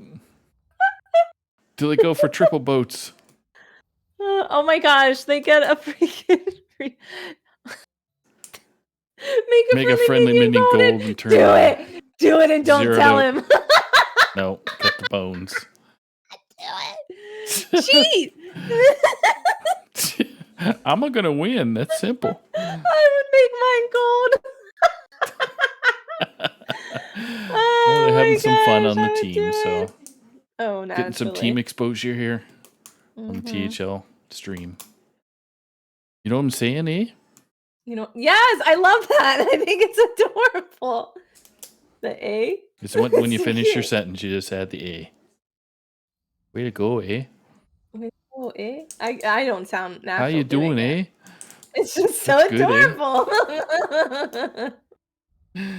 I love it. Views, buddy, and there's a you'd love Newfoundlander talk. That's awesome. They have their own. Yes, that's where this person was from. Okay, he was from Newfoundland. Newfoundland, yep. Oh, that's so funny. That's so funny. You'll have to download the app. I think it's called. If you have an iPhone or I do. Android, I think if you type in Newfie, can't spell. NUWFIE. Should come up with some kind of NUWF. I think. I'm just double checking myself here. It'll give you the no, that's not it. Saku lied to me, everybody. Yeah. They both did it! Hey, way to go. All right. Hopefully. Oh. Oh. There's that looks a lot better. triple boat gold action going on. All right. We did it. We made it through the first round. So Zuru taking first, Terpsy taking 7. Everybody having a good time. We had Daunt 8th. Oh, wow. Listen to this. I This know. is kind of unique. What I'm about to say. So, like, the Risky Refresh players, they got 1st and 2nd. Daunt 8th players got 3rd and 4th. Consider Match players got 5th and 6th. And then the Daryl and Florgold players got 7th and 8th. They were, like, in pairs. That's cute. What does that mean? Is that a sign? Is it a full moon? No, the full moon just passed. Oh, I feel like that has to mean something. The astrological readings here by Steph. You know, the stars don't lie, Saku. Sometimes they do. Cloud cover. Be like, did I decipher that right, or was that a cloud? Did it get in my way? The answer is yes. Exactly. All right. So that was a fun first round. Let me go ahead and quickly let me refresh to see for the week so far. We can get a glimpse of Green Lobby as well. Oh, so a quick little recap for Green Lobby as well. So Damon got first, Nice Jewish Owl got second, Superhero third, Blue Jay got fourth, Corridon got fifth, Wild 9 6th, Fire Emblem 7th, and Dr. Fish 8th. So if aren't Damon a Nice Jewish Owl? Yup, shocker. Those are the 2 players from Cafety Monkeys. That's right. Who would have thought that they were the ones that would get first and second? Totally not on brand with everything that they're doing. They're monkeys. Right? I just love that name. And every time I pronounce it to the full effect because that's what they deserve. That's so how they. Corridon, who are they filling in for tonight? They're filling in for Benares? Phoenix. Yes. Okay. Phoenix. Yeah, Phoenix lives pretty much downtown Halifax, which is 20-minute drive for me. Nice. And he's moving, so that's why Corridon jumped in and helped out, because Corridon lives 20 minutes from me. I need to go to Canada. I feel like most of my favorite people are in Canada. I need to go there. Well, we should have a THL event in Canada. Before COVID happened, there was going to be I think we were all trying to get to the Montreal event in September. Yes, we were. I remember that there was talk about that. So if that ever happens again, there might be a chance if the Masters Tour comes to Montreal. Or if it's even if it's closer into the States. I know I'm not sure how many Canucks can make it over to the border, but do they have very many like it was more DreamHack, wasn't it? Yeah. Okay. So I guess we'll see what the future brings, and if there's a road trip in mind, then you might see Corridon, myself, Phoenix, Yachtster, Wingor. I would love that. I would just love some like THL shenanigans. Like we're all together and just living our best lives. Yeah, I think that's people are long. I know COVID's still a huge thing. It's not going away, but it's the opportunity to meet the people that you are interacting with in the community is always great. So. Agreed. It's nice to, and it's also, I feel like it's very personable, right? Yes. For those that are comfortable, because we all have different levels of interaction, but sometimes it's nice to put a face to the name and like just spend that personal time together, like bantering, eating, just spending time together. It's always fun. Like how I'm already making it about food, like food's gonna be involved. Discuss about other people's cultures and how they speak, eh? You know what I'm saying, eh? I love it. All right. It looks like they're back in. So who are you I'm gonna grab now? your mom kid because I didn't spectate them last round. So I'm gonna get them some of my love and attention. So I was gonna try and spectate Mewy, but there's Mewy. Okay. Do it. I got Mewy. You got? I got your mom kid. Mom kid. So Mewy is on Ticketus. Your mom kid is thinking they're offered Cthulhu, Bran, AFK, and Shambhala, and we all know I am an AFK gamer. Oh my goodness. And except for Friday. Oh no, yeah, I know. I don't want to talk about that. But so I kind of slid it in on the side of my face. Yeah. Can we not talk about that, eh? Okay. Okay. Let's get to the game, eh? So picking Cthulhu because while incredibly boring, incredibly useful. A great hero to pick. He's just reliable. Oh, but you know what? Oh, I meant to do this. I started to go and look at Hearthstone Replay last round Shit. with Mutinous, who is now tier 2. There's only one tier 1 minion or hero supposedly, which is Dance and Daryl. Saying with a 3.74 win rate. But let me see. Cthulhu has shot their way down. Are they all the way down to tier 3? No. No, my eyes must be deceiving me. Where's Cthulhu? Hold on. Yeah, my eyes were deceiving me. They're a tier 2 minion with still a 4.08 win rate, which is very good. Okay. Getting a token, you know you're doing it right. You are Bob's favorite. This is one of the better tokens to get too, because it's just naturally a little bit bigger in stats. So you get an extra bump compared to, let's say, the beasts, which aren't here, or just the 2/1, you get an extra health. But not like a big difference, but you know. We take anything we can get, honestly. There you go. And oh look, we're playing each other because you're spectating Mui, right? Yes. Yeah, we're. Oh man, shoot! I forgot to message to get June's information. Okay, no, I'll take it first. Well, it's okay. Oh, that's fine. We'll figure it out. Mm-hmm. So, Cthulhu doing Cthulhu things. We push the button. We smile. We repeat. All right, there's 2 buttons that we're pushing this time. Rinse and repeat. Mm-hmm. Where did Donde go? He is Maev. Okay. Oh yeah, let me take a peek. So we got Terpsy with Kurtrus, Ashfallen. So it's funny. This hero, Ashfallen, is considered a tier 2 hero, right? Okay. And I feel like I never really have the best luck with them. However, I say this, and then yesterday I played a game with him and I got first. And I like him when there is pirates in the game because you get the 3/3 pirate, which refreshes itself technically, right? You can buy it and then sell it and then be able to buy something else to help further along your hero because it all has to be done in one shot.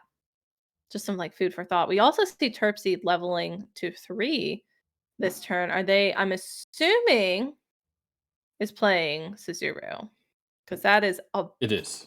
Yeah. Big level. Turn 3 to go to 3. That is just like sometimes that can hurt you more than help you. But you get a teammate, so yeah. If they're playing each other, then you take those. The lumps are 5. Mm-hmm. So Cthulhu doing Cthulhu things, Jandis doing Jandis things, everybody getting a ticket, we're living the dream. We're happy. Oh, so this is interesting. Yeah. Now it's 2 of the same cards. Interesting. Oh, really? Yeah. So Cthulhu right now, or your mom kid can choose between Rockin' and Rolling, the good stuff, and Might of Stormwind.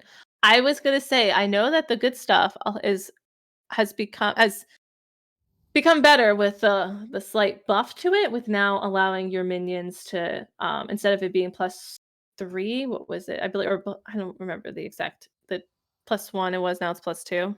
Okay. And that little subtle change can really make a difference. We also see him rolling to buy the Glyph Guardian. Exactly. You get a slight edge. It's a good word to use for it. We see picking up the Glyph Guardian is good with Cthulhu's power, just because this attack doubles every time it does attack, and so the bigger stats, the bigger attack. I'm going to quickly look and see. So again, no Quillboars, Demons, or Beasts this game. So we're missing one of our swipes. We're missing some Divine Shield minions from the Quillboars, but generally speaking, having mechs, dragons, and even elementals is good for Cthulhu. So great minion archetypes in this game for this pick. We're going against Brushy Tuna, who has been winning his matches. So let's see. Oh, okay. Doing some. What was this guy called? Party. He's partying. Some party elemental things. I don't know if it's good enough though.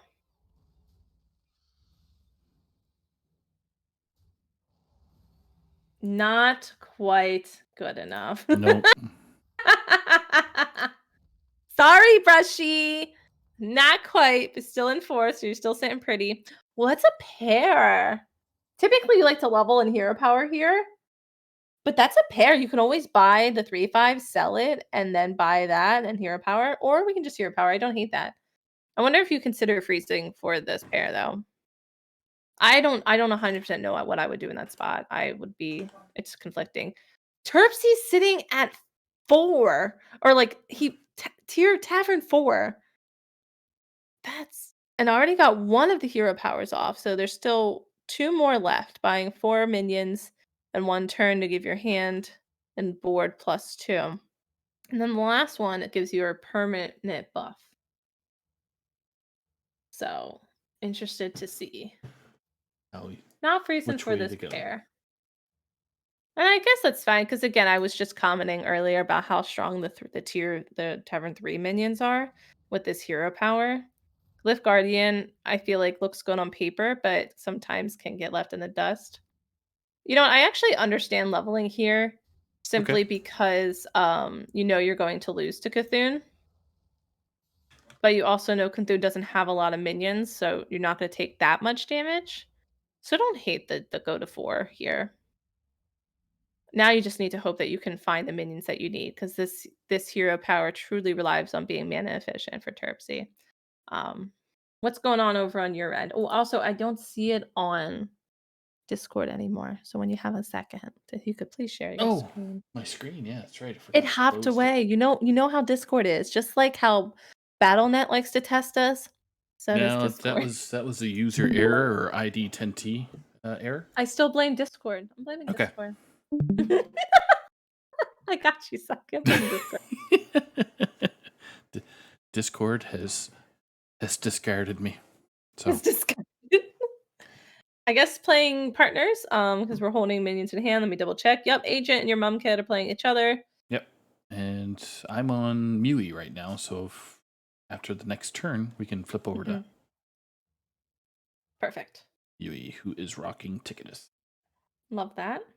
And not to give it away for people at home, but the board's looking pretty strong for turn 6. That's a good board. I would personally like that board. So, but you all will see when it is your turn to. Yep. It's not your turn right now. Mewy's going up against Zuzuru right now. So. Oh, where's Zuzuru? Don't disappoint me. Oh, not saying anything. There's a 20% chance to tie, but we're up against Jandis's Agent PWE. Partners. Yeah, it's definitely going to be a victory for Cthulhu. These stats are just too big. Unfortunately, wasn't able to kill the Glyph Guardian, so taking full damage here. Wow. Of the 6 versus 4. But that's okay. You're still at 24. Yep. Sitting pretty. Jandis just being pretty. And that there was a 20% chance to tie, and that's exactly what happened. So we're going to switch over to my screen, which is Mewy. Mm-hmm. Steffi's going to say bye-bye. Comment on that. He leveled. Turn 7 makes sense. That does make sense because next turn is turn 8.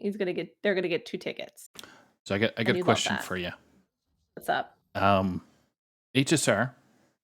Mm-hmm. How accurate is it for their leveling graph? I don't really. When I was beginning, I would follow that pretty rigidly to kind of help me better learn heroes because there's typical patterns, right? Because every hero has a different leveling curve.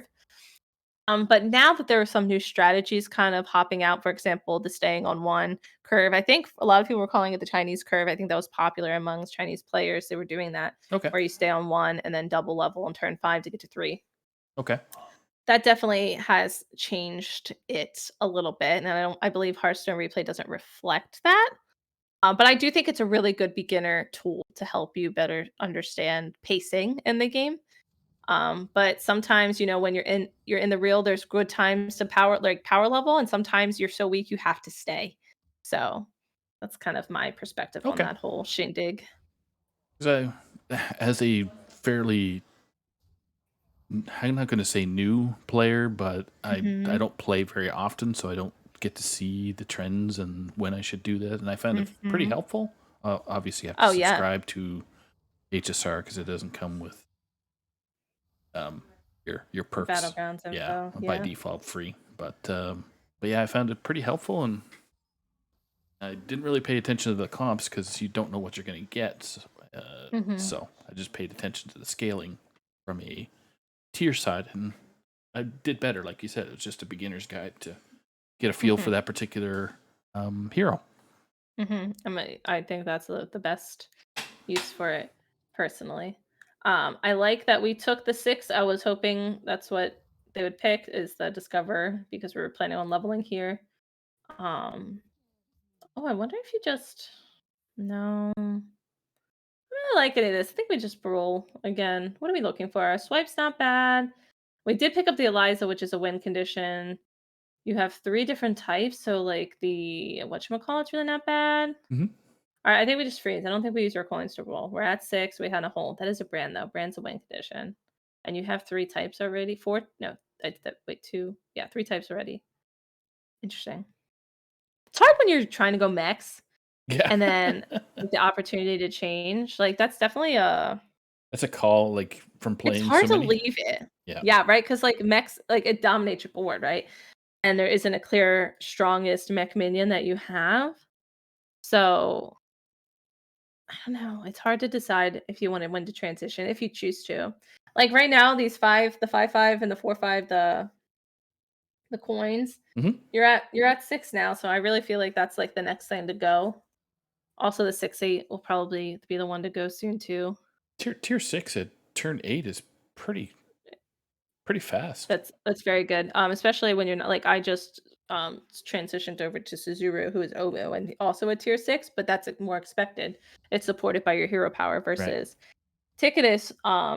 They utilize their resources with the coins, and when you're in a good position, what I was saying earlier, to kind of spike and power level, we take those. You take any opportunity like that. So some good hits. 24% chance to tie. it's close. I know it might look like it's already kind of decided. Oh, that hit wasn't the best. It depends where. Nice. Yep. Donde. We like that. Donde getting an actual tie out of it, so he stayed alive. Unfortunately, Terpsy took 34 from Jandis.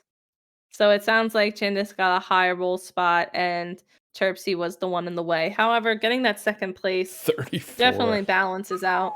That doesn't seem fair, having a 34 bonk. Right? That's annoying, especially what turn 8. Yeah.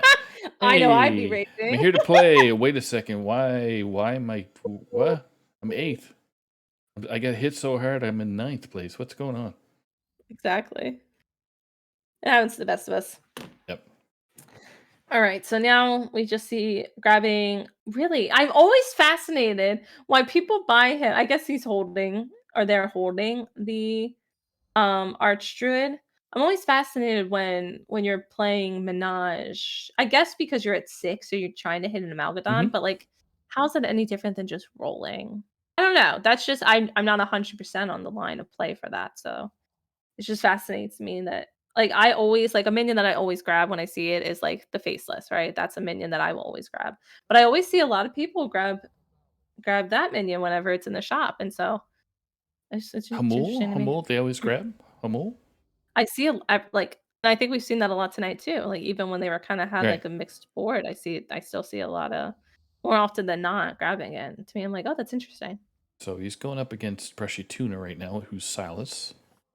Look, see, Brushy has it in the shop. I said what you know, he's elemental, so kind of elemental taunt. Very cocky putting his whatchamacallit first. But it's his biggest minion, so it makes sense. Down on The Molten Rock. whatchamacallit, well, the girl that grows with the taunt hits. Oh, okay, right. The Um, champion. Is there Murlocs in the game? There are Murlocs, so like you could always swing Transition into over. a poison. You gotta be careful with that, but other than that, Yeah, we're gonna spectate what Mewy ties? a couple more times, and then we'll draw. Who are you spectating right now? I'm spectating Suzuru. I hopped on okay. over to some Omu knowledge, or I said knowledge. I meant to say nonsense, but that's who I. So we got a couple of people nonsense. close to tasting dirt. So we got June and Dawn Day. I'm gonna write that down. Whenever somebody's like in the bottom, like under 10 health, man, they're really close to tasting some dirt, aren't they? That they are. Oh, that's so funny. Eating dirt, tasting dirt. Yep. Being dirt. Oh, that's so funny. But we see we got money. We know I love resources as a player. I love the 2/6 as well. I think that's one of the best minions. And you have the 9/8. I kind of like just selling your money and buying that. Yeah, It puts you in a good position. So what are you giving away? The 3/5? The 3/5? Yeah, the money. Or are you trying to just sell it? Okay. I would sell the 3/5, play the 2/6, and then I wonder if I'd even. There's no benefit of getting a triple out of the gambler. Do you get more gold out of it? I've just never done it myself. It's 6 gold. Okay. I just personally really am a big fan of Divine Shields. Yeah. I guess he doesn't want to put it on it. I guess from another perspective, you don't want to put it on it because you want it to proct. Yeah. You want to get a Divine Shield on your 7/8 Deflecto, But you could which I get. magnetize But I think and do whatever. Yeah. Yeah, but I also can kind of see if you're going towards this whole. I don't know. I can see both sides. I can see why you do it and why you don't. Ooh, Cthulhu's thick. Cthulhu is big and Thick. So 13.5% chance to tie, according to HSR. Ooh. Very close. Big hit. Eliza just really can make a big difference with your board. It's kind of crazy to me how much it can just like really turn those little stats. Cthulhu comes in with 6 points. Cthulhu is strong.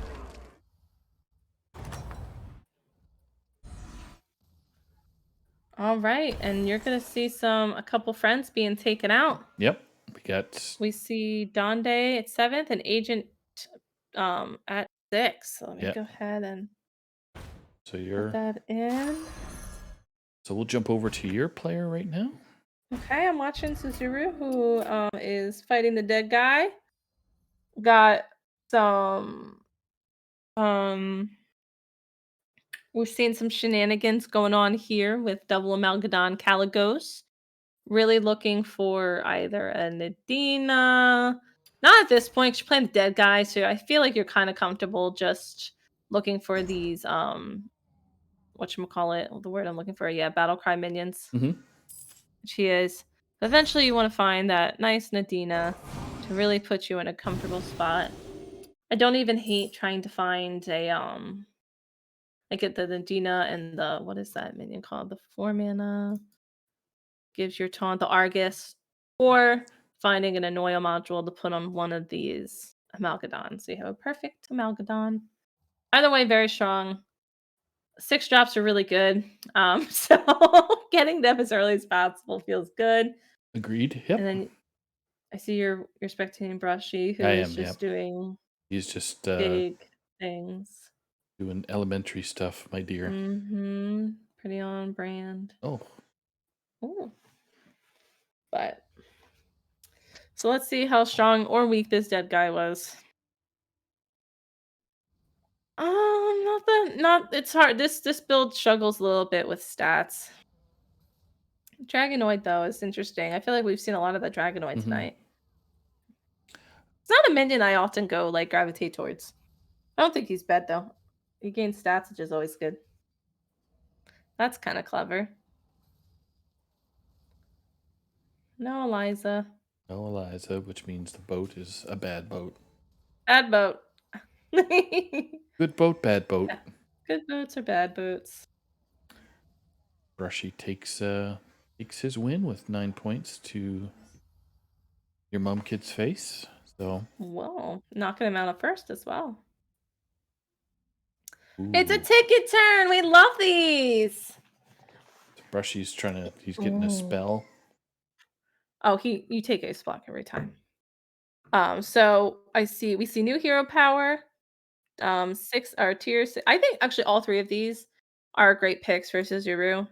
I'm not gonna lie, I really like all of them. You can go for Nadina or second Caligos with the top shelf. I don't think you take a triple Amalgadon.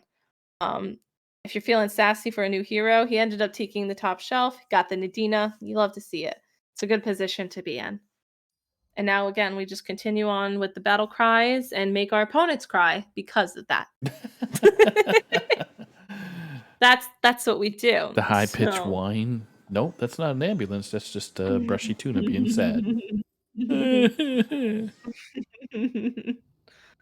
Music to my ears. No, I'm just kidding. Yeah. Just kidding. Smithers, release the hounds. Yeah. So. Ooh. Uh-oh. Did you get kicked? Looks like you got kicked. Yeah. Love Brushy must be indie hurt. companies. Yeah. Indie companies like, Blizzard. Brushy heard me talking trash about him, so he Always. His Get outta senses were here. tingling. So right now, Suzuru has a choice to float a gold by selling the 5/5 and playing Nadina, or if he feels comfortable and enough to not do that. You do see, so if you're looking at it from his perspective, you see Cthulhu dealt 6 and then took 9. Even the damage that he did give was 6, not substantial damage. So maybe you feel comfortable to not float a gold, rather just like optimize your gold and resources to not play Nadina and wait till next turn. Because then you risk having your sell spot, it gets a little awkward. Ended up hitting the only minion that did not have Divine Shield. Wow. Oh my goodness. And the Selfless ended up not hitting the bigger taunt, which is huge. That's huge. Didn't get any effect, like you didn't get the full value, and it ended up hitting the I would be so upset. I'd rage. What are the odds? I gotta go look. Oh, that was 0.2%, something like that. Well, no. It was 40% for okay. Suzuru to take that win. Okay. But it was more often a loss than a victory. Right. So we see June taking 5th, representing, let's see, the sub for Dark Side. So taking a nice 5th. And now we have your Mumkhead, Suzuru, Mui, and Brushy Tuna in the top 4. So a player from every team. Hey, represent. Now we're doing the opposite of what we did before. That's right. I think that is bait. I do. I understand wanting to get another Caligos, but you have such heavy minions. Okay, you know what? He disagrees with me, so go ahead, go off. Your Memar is higher than mine. Oh, that's another Caligos. I do like double Nadina from time to time as well. It's very sneaky. But yeah, I think at this point we just take the double Caligos and buy these double battle cries.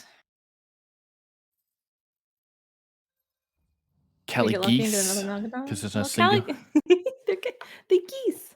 Cali geese. No other battle cry feels bad. Man, the game was like, take my Nadinas. Oh, but we freeze. We freeze for that. Right? I would say yes. I like that. I do like that. So we're going against, who we playing? We're playing against Brushy, who is doing elemental things. So yeah, he's going quick with the elementals. He's got 124 health Gar with 105 health Molten Rock. So he's been a busy Brushy building his elementals. Do we not freeze for that? I kind of liked potentially getting another Caligos, but I guess not. I like this. Ooh. Wow, big hit. Refresh with the bubbles. This double Nadina is gonna give Brushy a run for his big money. headache. Yeah, according to HSR, there's a 0% chance of a tie, which is good. Mm-hmm. And Brushy is going to take a headache. Is this going to be able to proc the ice? It depends where this hit goes. If this hits the divine... Oh my gosh, that ice block might be procced. What is that? 6, 12, 18, 20. Not quite 25, right? Yeah. Yeah. No, it's good. Not quite. Brushy's still got quite a strong Dang! comp. So. Knock him down. Oh, man. Coming in there with... How many points? Yeah. Coming in there with 29, not thinking you're going to take a 25 hit, but... Right. Chin check time by Suzuru. Love to see it. Well, this is awkward, though, however, playing that second Nadina, because now you're kind of like... What did he sell? I missed what he sold. He sold a... Oh, the taunt. All right. Okay, but now we can potentially get another Amalgadon, which I'm here for. 10 out of 10. Nope, just Gurgle. Sounds good to me. Gurgle. Trying to get some more poison? Nope. Navigator. Sounds good to me. We're just trying to buff. We're being thick. Buff. We like big minions. My window at. There we go. Just everything being buffed. Find the 2-3. I wonder what Ticketus has Mewy. So Mewy took 12 from your Mumked, which is an indicator that they're struggling with higher stats. However, they do afford pirates, so I wonder if they're transitioning. Even though that build with the OTK build, it does struggle with big stats. So this build does struggle a lot with heavy statted minions. So the Caligos builds, or we even see with like elementals with like Nomi, can really outscale this cute little Eliza shenanigans. 2 players with ice block though. Yeah, Brushy. That should be interesting to see if their ice blocks get popped. Right. And just for our Brushy fans out there, Brushy is still alive without being procced. So. And it looks like, however, Ticketus is going to get procced because that is 2 Caligos. That's a lot. That's 6, 12, 18. That's 20 damage. So 20 that is damage. more than 50. If my math checks out, which it does most of the time. Wow. But yeah, but like now each players, a lot of them have scaling. So they are just continuing to build time to get even stronger. And like it's turn 15. This is a long game. I was just gonna say we don't usually see it go past turn 13, maybe even 14, right? But so at this point, Omu is looking. He keeps kicking you. Yeah, what a jerk! You gotta give him a hard time. We're just gonna keep taking these battle cries. Maybe we'll hit the second Caligos, which you like. We didn't hit the battle cry either, so I think we just move along. It's definitely way too late for Razor Gore. It's just, I would like just hitting these battle cries and maybe ending it if we can find a poison. Yeah. That's always a good round, a good time. Brushy on this hand is just buffing all his elementals as much as possible and throwing away Amalgadons and buying under minions. He's got a brand now? Yeah. He brandified himself. He got a brand? Okay.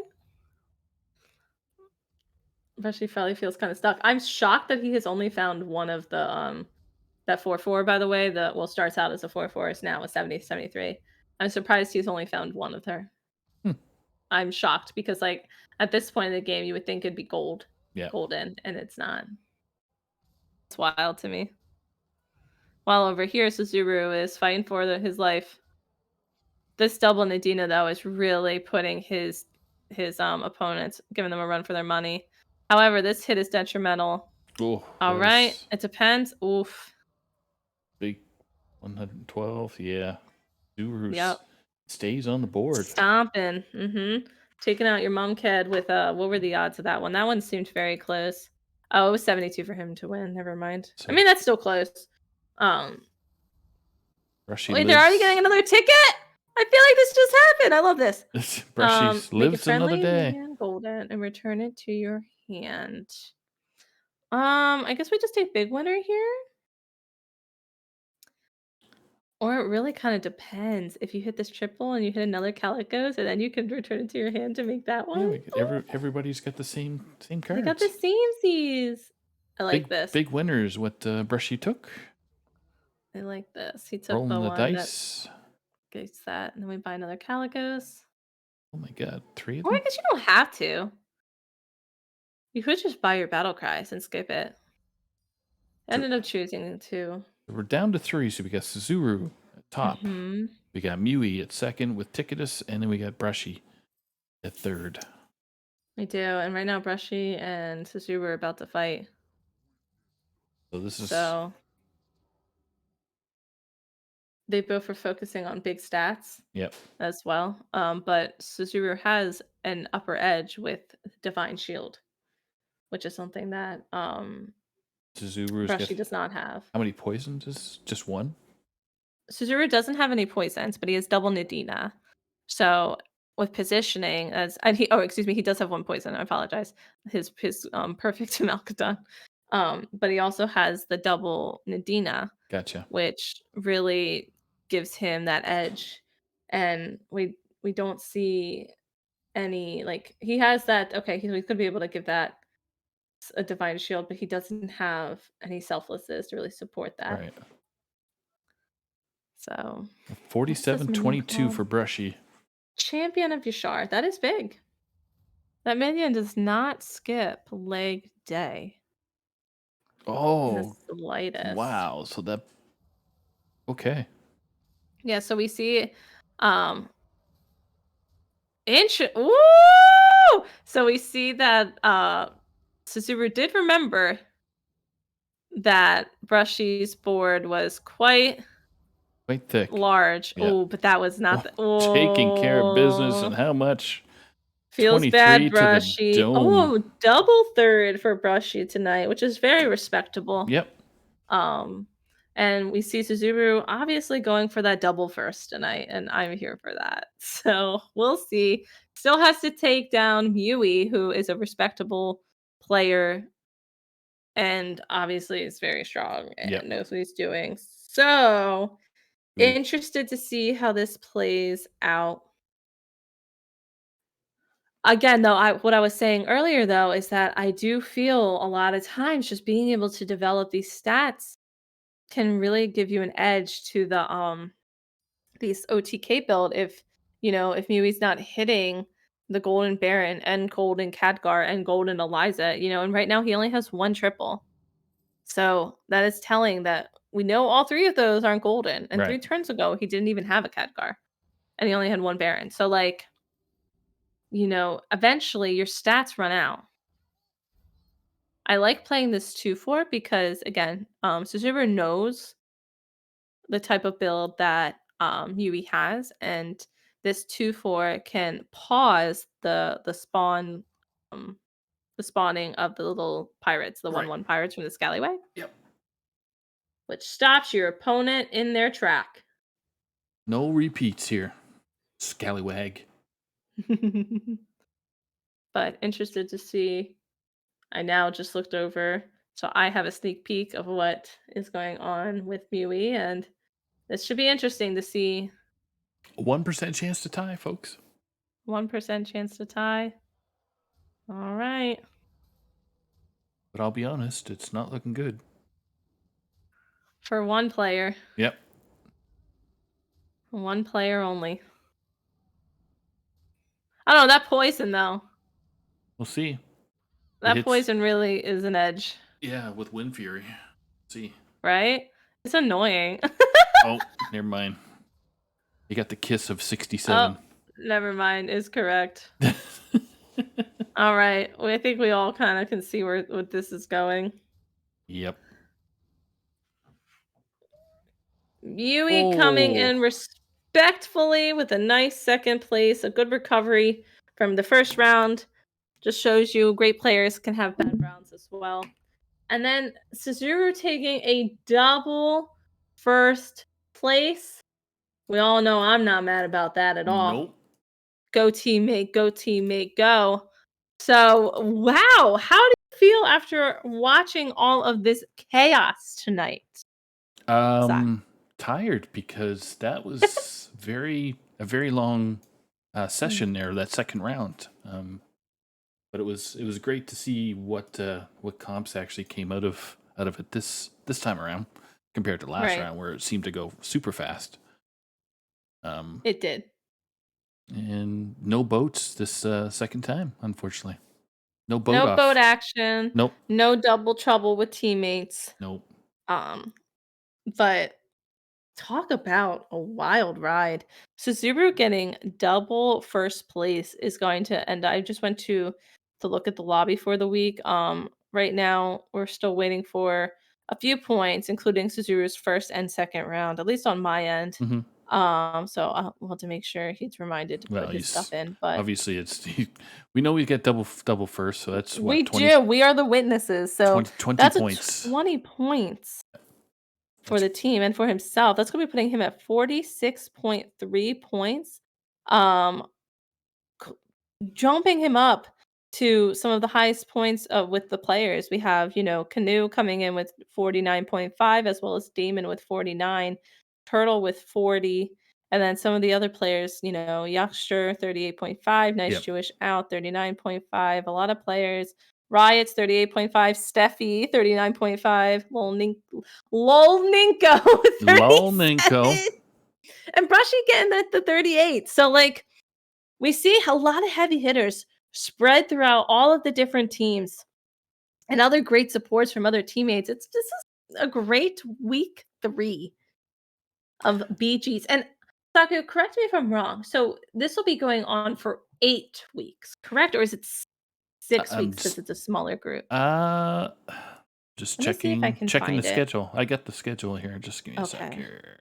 So according to it goes right up to week 7. So 7 weeks. Right.